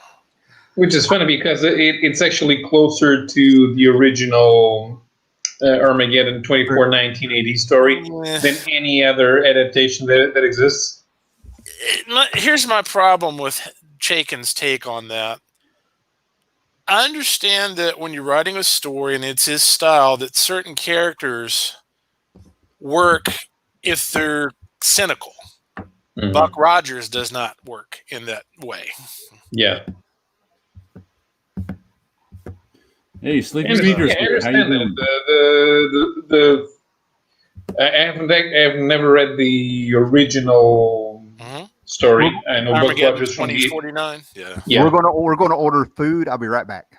But from what I understand of that story, Chaykin's is the version that is closest to the original version. It has certain elements to the original story, especially with the hand taking over the planet, for lack of a better word, right? Yeah. Well, because I imagine that you had first contact with Buck Rogers from the 80s TV series, the movie and the TV series? No, when I was a kid, I saw the Buster Crabbe Buck Rogers before I ever saw Gil Gerard's version. Yeah, well, Gilgerard is kind of it's much more optimistic. It's like the idea of having that's true. Yeah, a guy having space adventures. Dick Nolan, the guy who originally did the Buck Rogers art for the comic strips, had a really strange art style. I don't know how to explain it. Not like Besa Wolverton type weird, but it's I can't really compare it to anything else. Like, here's what this looks like. I'm trying to look for. I think I have a couple of collections of the Buck Rogers Sunday strip, but it doesn't have Buck Rogers in it. Have you read that? I think it's Buck Rogers. Well, it's like the Sunday strip starred the two teenage kids. Where are those? I think that's not ringing any bells. The teenage kid was like the Buck Rogers' girlfriend's sidekick, kid brother or something. And it's like, but it was like the daily strip had Buck Rogers in it, right? But the Sunday strip didn't. It was a complete, because usually the Sunday strips were a different continuity than the weekly strips, in case you didn't get the Sunday paper. Right. And I think we run into the other room. I have to see if it's Buck Rogers. All right. Okay, I'm looking at some art here from the daily strip. Yeah, I see what you mean about not quite Basil Wolverton, but it's quirky. Yeah. And it's not bad. It's just I can't think of anything else to compare it to. The Buck Rogers Sunday strip stars these two. Now, Buck Rogers isn't even in it. Were those done by Hermes Press? Because the Sunday strip looks more like Little Nemo. That's Hermes. Okay, yeah. Let's see. The Sunday strip. Sleepy Readers jump in here. Sleepy Reader. To answer Sleepy Reader's question, yes, the novel did come first. Yeah, it does look more like Little Nemo. I had a huge collector's edition, a huge white oversized book, kind of like what he had of the original strips. And I'm not going to lie, as a lover of Buck Rogers, I had to remind myself that was like in the 20s. Is that correct, Scott? Yeah, that's correct. I have that book that you're talking about. That was rough. That's the only reason I could give it up, because I was never going to get through that thing. Well, that's what me and Paula were just talking about. That art style is very quirky compared to a lot of other artists, even that were working at that time. Yeah, but I mean, it's one of those things like it was a foundation build. You know what I mean? Like it was one of the first things that came out. And I mean, but it was so hard. I was more disappointed in myself than what I saw in the book. The reason Flash Gordon exists. Yeah. Was somebody told Alex Raymond, hey, make a version of Buck Rogers. And he did. Yeah. And then after that, I felt like it was all Buster Crabbe for a while, So many things exist because of that. Hey, make a version of make a knockoff version of whatever. Right. Thanks to Green Hornet, we got Blue Beetle. That's all I'm saying. The Green Hornet. Suffering snakes. It's the Green Hornet. That's what Jack Abel used to say all the time. That was his favorite line from the Green Hornet TV show. And every now and then, because he was the proofreader in the bullpen in the 90s when I was there, Jack Abel, the longtime inker, he would just bust out that suffering snakes. It's the Green Hornet, which I think was an Irish cop in the show saying that. Right. Oh, well, an Irish cop. That's not cliche, hey. But well, in the 30s, it wasn't cliche. It was just true. Yeah. I'll tell you something that's cool here. This is from 92 and from like 1983. I have almost the complete reprints sort of Jim Starlin on Adam Warlock. You know what I mean? The Strange Tale, the Adam Warlock. But what I love is when I put these together, these are two different miniseries, 8 years apart or something. Oh, they're two different printings? Yeah, two different printings. Yeah. But they've done it in a way to where I have a whole set by merging two complete separate. You follow me here? Two separate. Yeah, mixing and matching. Yes, and it lines up perfectly. It's so funny. And here's what's interesting: 1992, right? That's one. But the set from I think 82 or 83, wraparound covers, Baxter paper, better quality. Imagine that. I was like, so far, I know people that still complain about Baxter paper, and I'm like, what are you talking about? It was better. I complained about Baxter paper to Walt Simonson a couple months ago when He mentioned something on Facebook about his X-Men Teen Titans crossover. I love so it. I went and got my copy of my X-Men to look at it for some reason because he was posting something on Facebook from it, and I looked at it, and the Baxter paper had yellowed. Oh, really? I was like, "What the heck is this?" So I was like, I typed on Walt's his comment on Facebook something like, "My Baxter papers turned yellow. Somebody owes 1983 Jared $1.25. We were told this wasn't going to happen." Did I tell you about my X-Men Teen Titans that I bought as a reader copy? I got out of like a $1 box, and it had like a piece of white. I mean, some of the title or something had been ripped. The white paper was shown through the cover. I was throwing it around, right? Just throwing it around this stack to that stack. And finally, I got around to reading it like 4 months later after I've tossed this thing in the car and I've tossed it across the room. It's signed by Chris Claremont, Terry Austin, and Walt Simonson on the inside. I about fell down. I think that's one of the few times I ran to social media because I live by myself. But I'll tell you what, you and Walt had this. It wasn't really a go around, but I actually wanted to jump in, but I didn't think I was the place. You were complaining about people using typing paper or printer paper. I was just saying it amazes me. What's wrong? I use it, and when I saw old Simonson get on there and be like, Jared, I use it too. I don't get it.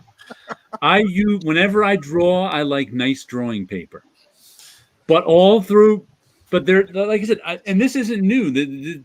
It used to be typing paper. Now it's printer paper. I've seen, Walt says he does it all the time too. Bob Wycheck does it all the time too. They like when they're making an initial drawing or something, they just grab inkjet paper or typing paper and draw. I'm like, dude, good drawing paper isn't that expensive. You can get I just never, because I can't draw on this stuff. I just find it. I understand what you mean. Drawing paper. No, but it's like some people do, and it always baffles me when I see someone like Walt Simonson drawing on typing paper.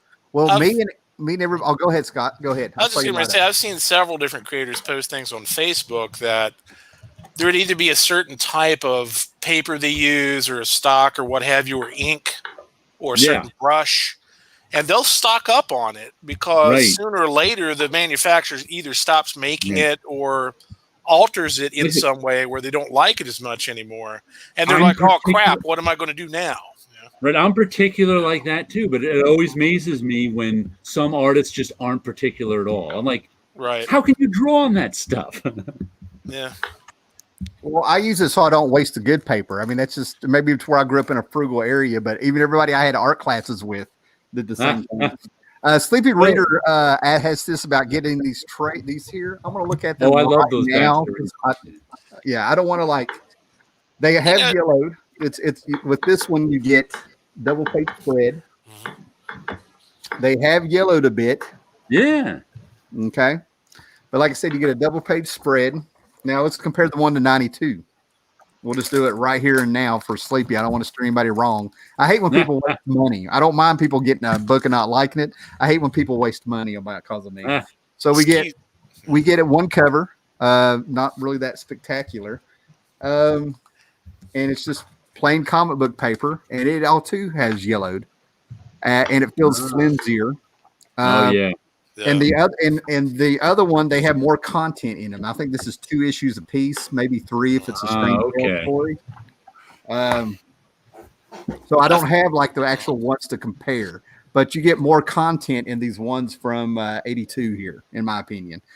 I would go for the ones for 82 because they're, better quality paper, thicker, more story, and a wraparound cover.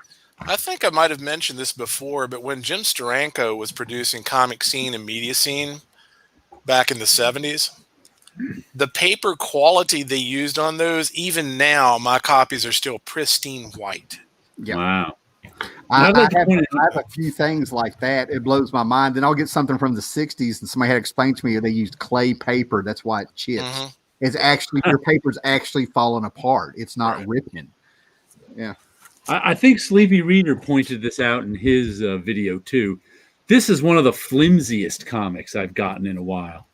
I very, it's Craig Russell, so I really enjoy it. Yeah, but man, it's flimsy. You talking about in terms of the page count? In terms of the paper quality, in general. I haven't picked that up yet. It's self-covered so that it's got no cover stock. But I swear the cover stock, I think the cover feels even flimsier than the inside pages. Oh, gotcha. So I was like a little disappointed in the actual physical nature of this one. I'm like, I want it to be a little sturdier than that. I love the idea of that, but I really don't like the logo. Yeah, the logo's not great. Yeah, I agree with you. Here's some more of these reprints with the wraparound covers and stuff from 82 or 83 that Marvel was doing. I got the Roy Adams stuff. I just got these over the last couple years. I don't know if I got these off eBay or what, but I had some of the. I think I have those Shield ones. Yeah. Right. And then the Neil Adams, Roy Thomas, Kree Skrull World. And this is my favorite format for this. I love this format. Around the same time, DC came out with the New Gods. They were putting 2 issues in each book. There were 6 of them. But in the 6th one, I can't believe it's not a key book because Kirby added new stuff and finished his 4th world in it. It led into Hunger Dogs, graphic novel. Ah, okay. Yeah, and then they had Neil Adams' Dead Man there. And I think these are just fantastic ways to buy those. The actual 82, 83 reprints. Roots of Swamp Thing was another one. There are pages from that news story which were recycled for Hunger Dogs, because Hunger Dogs is finally what he wanted to do, which was bigger. He just did that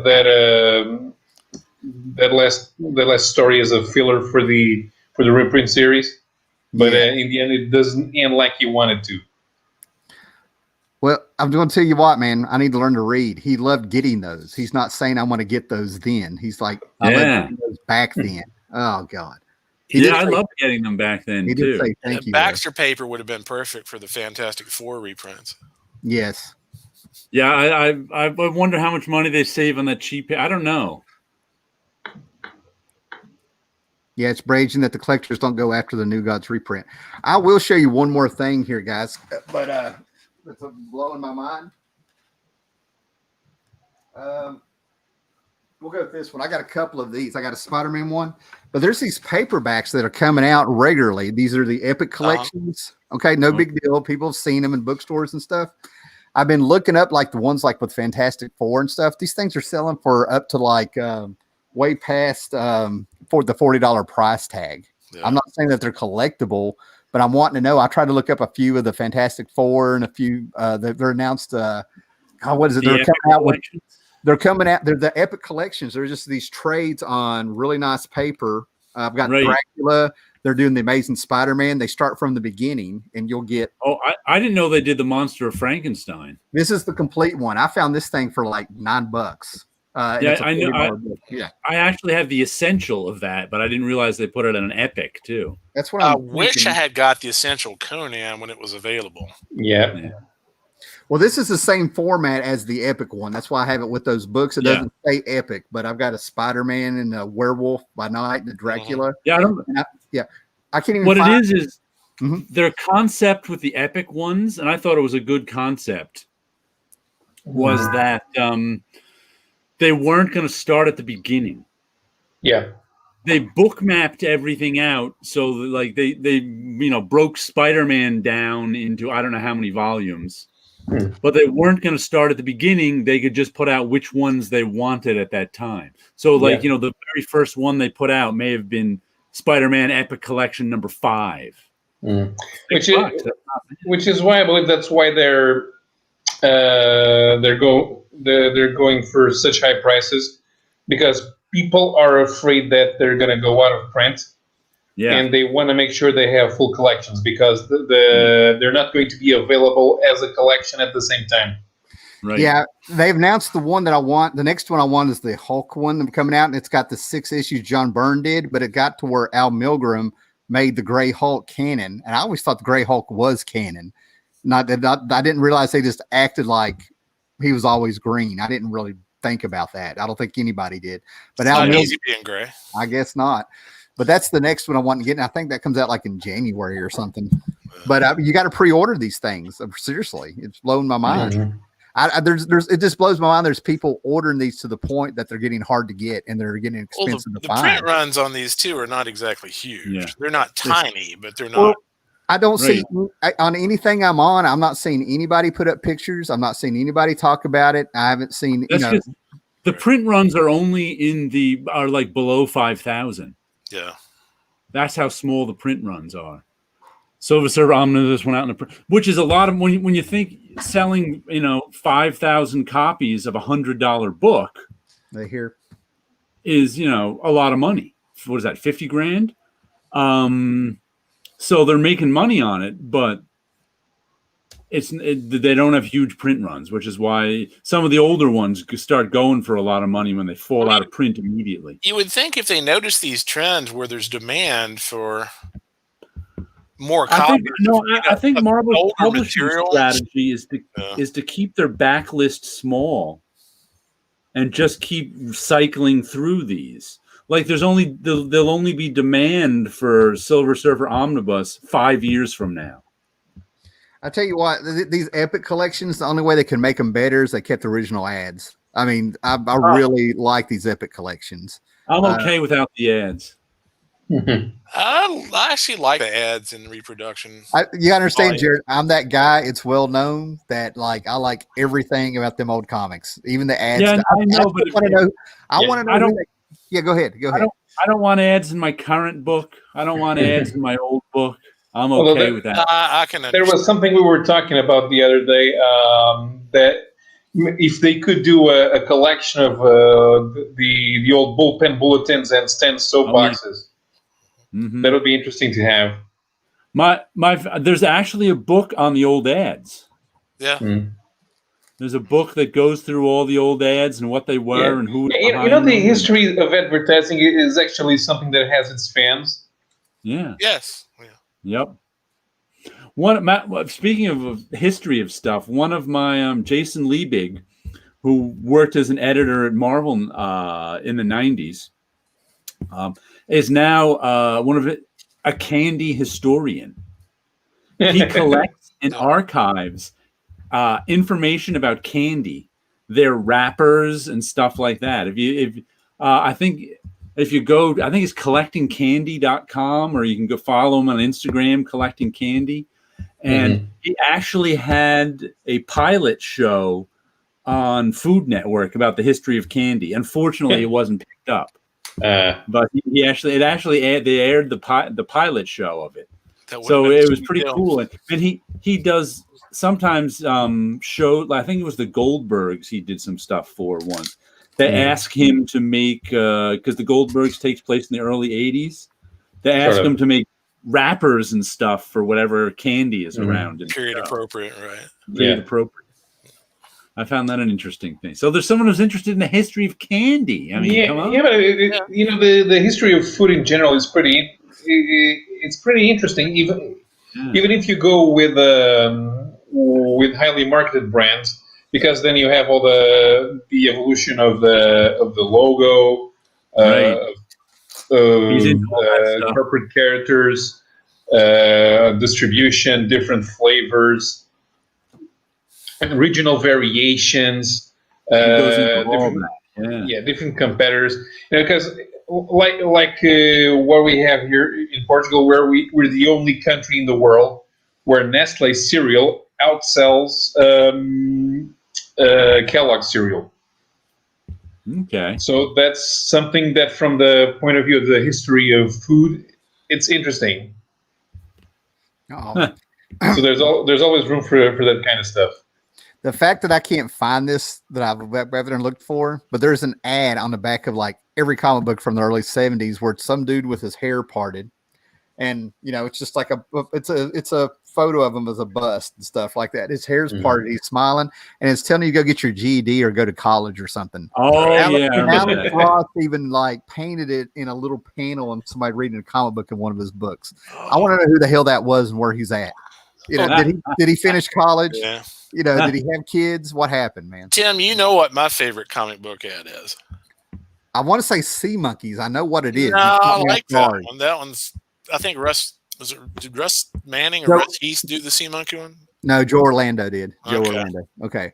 Oh no, Russ Heath did the Revolutionary War Soldiers. Yes. Some of the other ones. Yeah. Now my favorite comic book ad is the Jack Davis drawn Rick Berry Dr. J ad. Yeah. I just pulled 3 of those out. A 30-footer. What moves? He plays up in the lights. Dr. J. I just pulled 3 of those out looking for my ad. Yeah. So, okay.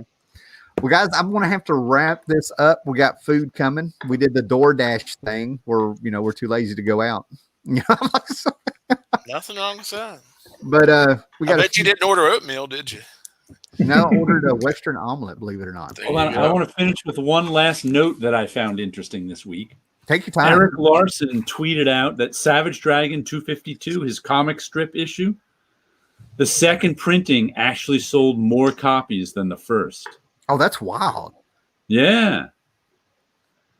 That's something that he was like, I don't think that's ever happened before to me. I don't even think he usually has second printings.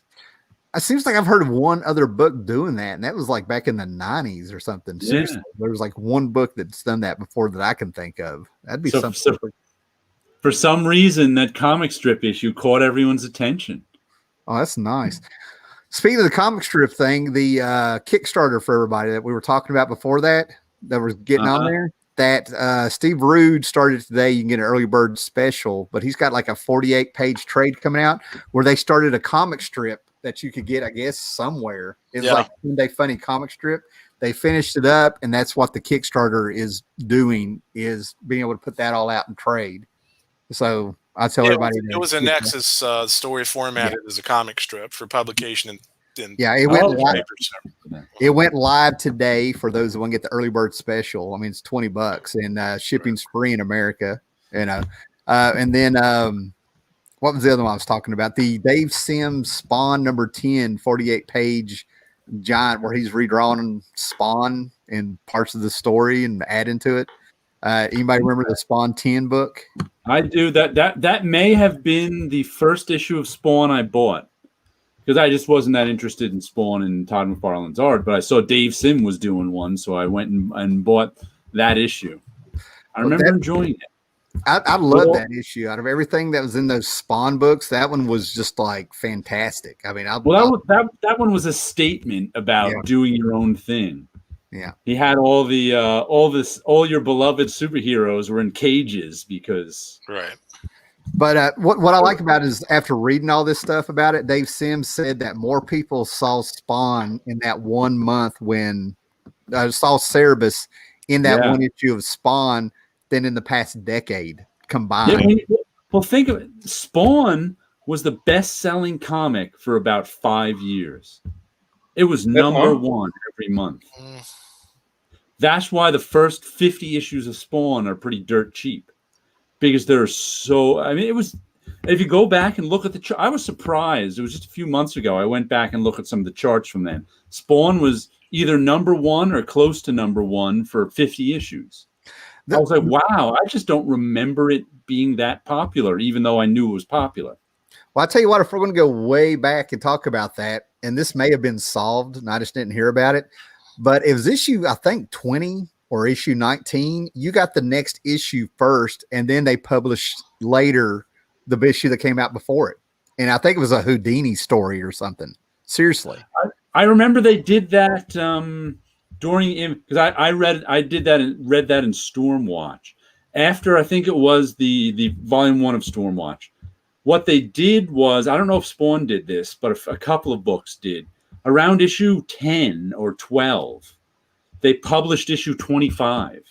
Oh, I know what you're going to. Are you talking about when they all switched books? No, not the switch. That was a different thing. I remember what it was called, Images of Tomorrow. They were going to do, And all of a sudden, you went from issue like 13 to issue 25. And it showed you a year in the future. And then you went back to issue 14, and it all built up to that issue 25. And then it went from issue 24 to 26. Yeah. Because you already have issue 25. This wasn't that. This it was such a weird thing. Oh, okay. Yeah, it was such a weird thing. That Spawn thing wasn't that. I don't know, but he came out with a blurb about what happened around that time, but you didn't really have the evidence, not the evidence, but a complete story. So it's just one of those little micro things that would be on the bottom of a page and a little blurb about this book came out after this one. I've always wondered what really happened. All I remember about that whole time frame is like Todd McFarlane and Peter David got in this big argument about something. Didn't Todd McFarlane debate? The debate I is was on going to YouTube. say they had a public debate. It's on YouTube. Somebody uploaded it. I remember George Perez did a cartoon about it that was really telling. Is like the cartoon was basically the Hulk punching the Spawn through a wall. It's like, here's who won the debate. I'm trying to think I'm trying to think if this is the debate. I mean, it's on YouTube. Somebody's posted it. It's been posted 3 or 4 times over the years. Right. But I think it's the debate where Todd McFarlane whipped his shirt off all of a sudden. He knew he was losing. He was doing all kinds of crazy market, the stuff they would have done to promote the ABA back in the day, like any kind of marketing stunt he could to, draw attention to himself, while Peter's just rolling his eyes and like, just stick to the damn subject. Yeah. My favorite result of one of Peter David's arguments with someone was when he got in an argument with Bill Jemis, and we got Marville out of it. Do you remember that? No. Yeah. I got all the #1 issues for that one. Then I stayed with Ultimate Adventures. It was just 3 issues. Ultimate Adventures wasn't that good. It's like an attempt at doing Ultimate Nighthawk and making fun of Batman, because Marville was making fun of Superman, and Ultimate Adventures was making fun of Batman. Well, if you had read the whole Marvel series, you would have been even more impressed, because as the series, it started like the first issue was like a parody. It was a parody of DC Comics, and wasn't the least bit funny. Right. But as it went on, it all of a sudden got turned into the Jemis history of the world and his philosophy about the beginning of time. And it was like, what? You're insane. You're the publisher of this company? Was that anything like Neil Adams' philosophy that the size of the earth keeps expanding? Worse. Oh. Because Bill Jemis has no talent. When you said worse, I find that hard to. I can't even wrap my brain around that. Any comic that Neil Adams, the worst comic that Neil Adams has ever done, and he's done some bad ones, right? Post 80s, is infinitely more professional than Marvel. That's very telling. Okay. I mean, you will not. The only reason this exists is because Bill Jemis was the publisher of Marvel Comics. I got you. Nobody else. I mean, and it just made him out to be. You just read it and you go, "How is this guy the publisher of Marvel Comics? He obviously is crazy." Just reading Marvel, I can tell that.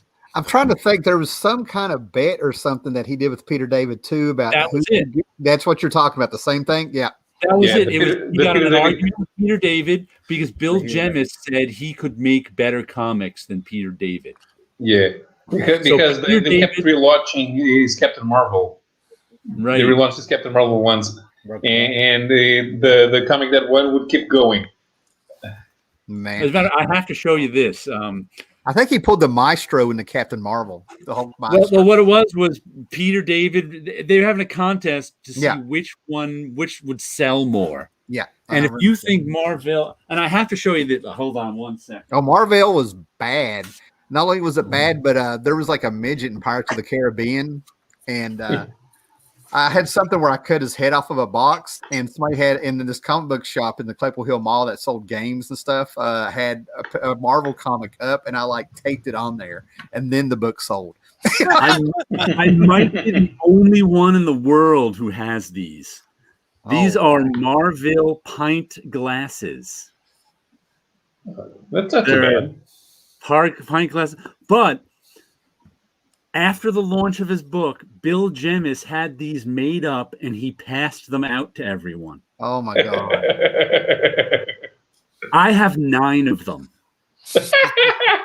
Because I went around and I was like, these are never. I was like, this is such an amazing show of ego. I had to get. I traded people stuff for their Marville glasses, and I ended up with 9 of them.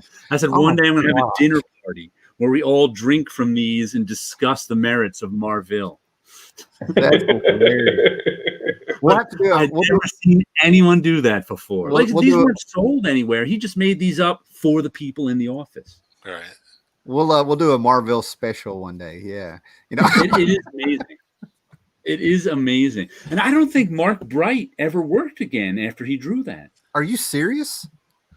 I think because every Bill Jemis was so hated by that time by everybody in the industry. And I remember someone saying, who's going to take that job drawing his comic? They'll never work again. Seriously? Seriously. And then Mark Bright did it. He drew it. And I don't think I've ever seen anything from him again. I was like, wow, did he really get blackballed for drawing Marville? That would make no sense. But I can't even remember who said that, but it was just someone around the office. Oh, wow. Was there a Quantum and Woody reboot? I think he did a Quantum. Okay, he did something. I know there was one. I can't remember if he did it, but I think Valiant may have hired. That's right. Now I think there was Quantum and Woody. Woody guy. Yeah, because I think Valiant put out a series like later Valiant of Quantum and Woody. They relaunched and they hired the original guys. So that he must have been. So Preston, right. But like I said, I didn't see him drawing anything for a long time, but I can't believe he had these made up and passed around. And I wasn't in the office the day that this happened. So it's like I come back into the office the next week and everybody's got one of these at their desk. And I was just hilarious. Like, where did those come from? They're like, Phil Jemis passed them out to us. I was like, oh, okay. So I was like trading old headphones and whatever I could find that I had. I'm like, because people were like, they didn't want to give them to me. I'm like, well, I'll tell you what, I'll trade you for it. And I like find something that some little knickknack they wanted and trade them for it. But wow. Makes you wonder who came off with the better deal. Yeah. I obviously did. I still have those glasses. I'm sitting here watching my wife stalk the door, waiting on the food. She waiting for food, or what was it you said that you ordered? Who, me? I got a Western omelet. What'd you get? She got a pot roast. I got the Western omelet. Oh, pot roast. A pot roast? People order pot roast out? It's Bob Evans. There's a thing called DoorDash. I'm giving them free advertising. Yeah, there's all kinds of different delivery services. No, they don't. It's an app on your phone, and it'll show you they have drivers who work for DoorDash. Jared doesn't know about it. What I'm saying.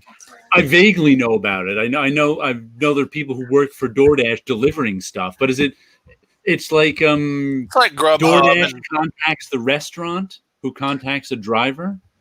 I don't know how they work, but they're actually pretty quick. But I think they just run around. They have sections where they just go pick up. Basically, the driver's like an independent contractor. Right. I know that. Right. What are they making? Like $20 an hour?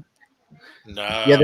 Yeah, we looked it up. Some of them are making big money with tips, maybe, but that ain't what they're getting paid from the. I've heard there's another one that does it too. I can't remember the name. Grubhub.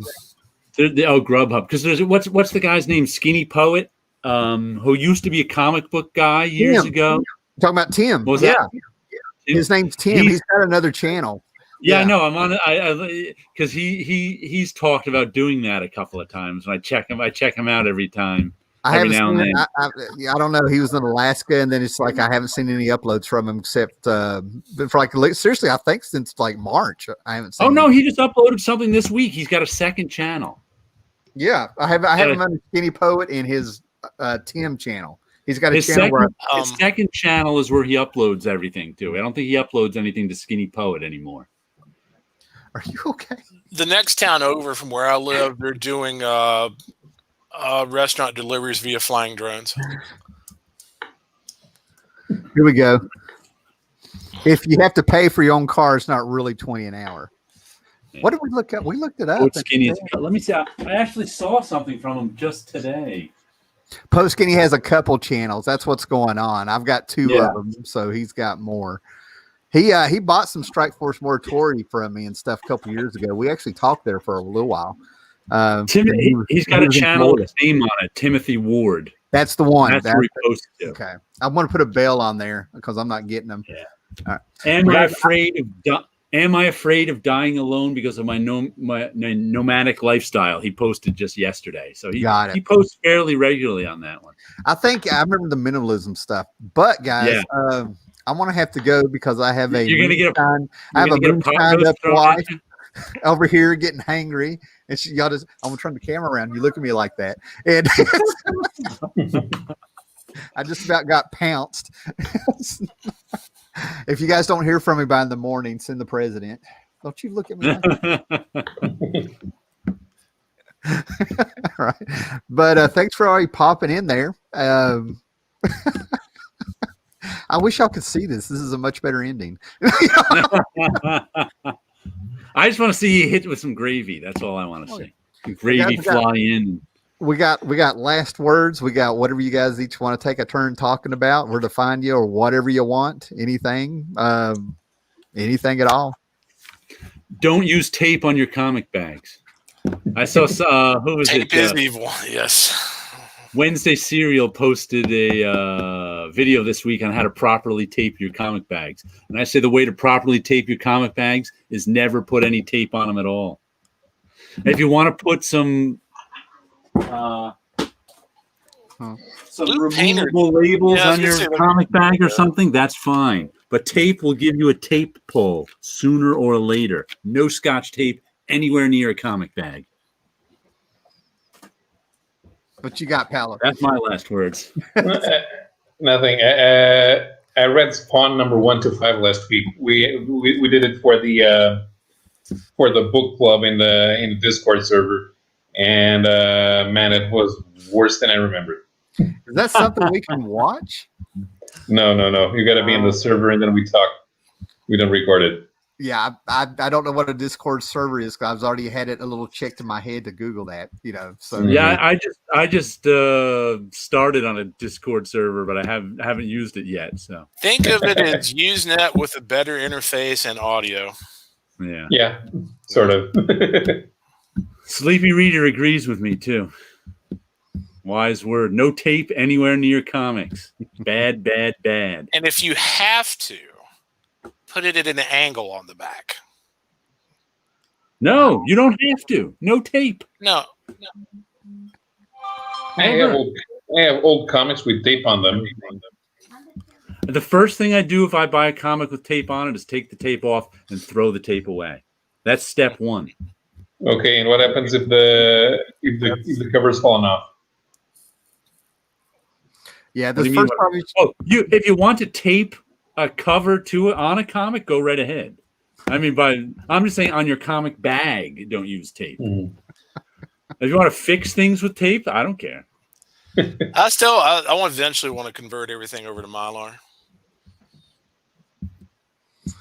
I have a few things in Mylar. It definitely puts a high def look on the crappiest of books.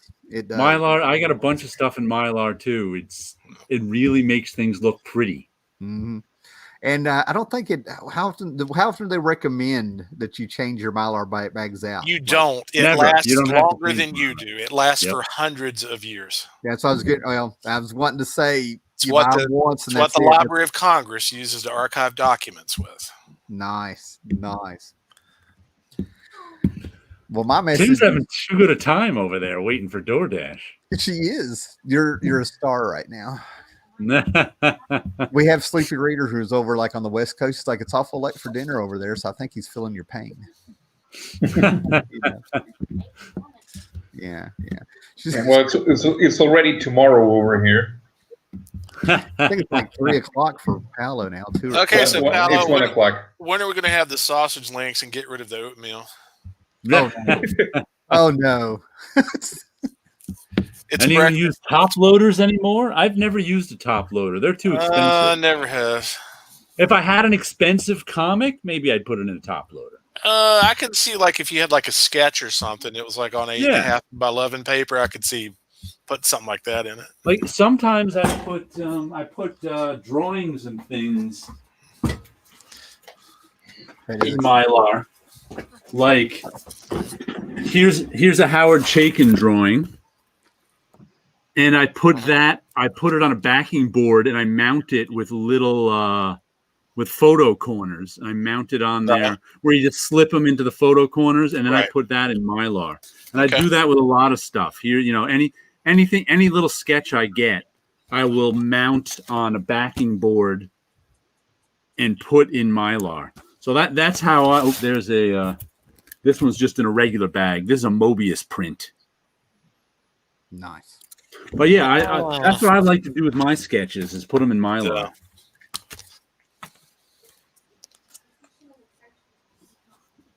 Okay. Well, guys, I want to say be excellent to each other and wind this up. Okay. I might make a reaction video of me just watching her at the door.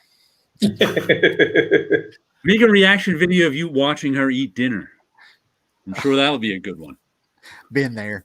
Or the two I'm of you used to it now. You ought to see her reaction. That's what we're filming. The two of you together could make a mukbang video. A mukbang video. You down for that? No. Yeah, you can. Becky and Tim try to cook. All right. Well, guys, be excellent to each other. Check out everybody's channel here. Say hello to everybody. And thanks for everybody that's in the chat. And hey, do you work next Friday? I work Friday, but I'm on Saturday. Okay. We'll definitely be here next Friday, too. So, hey. Okay. All right. Later, guys. Bye, everybody. Have a good one.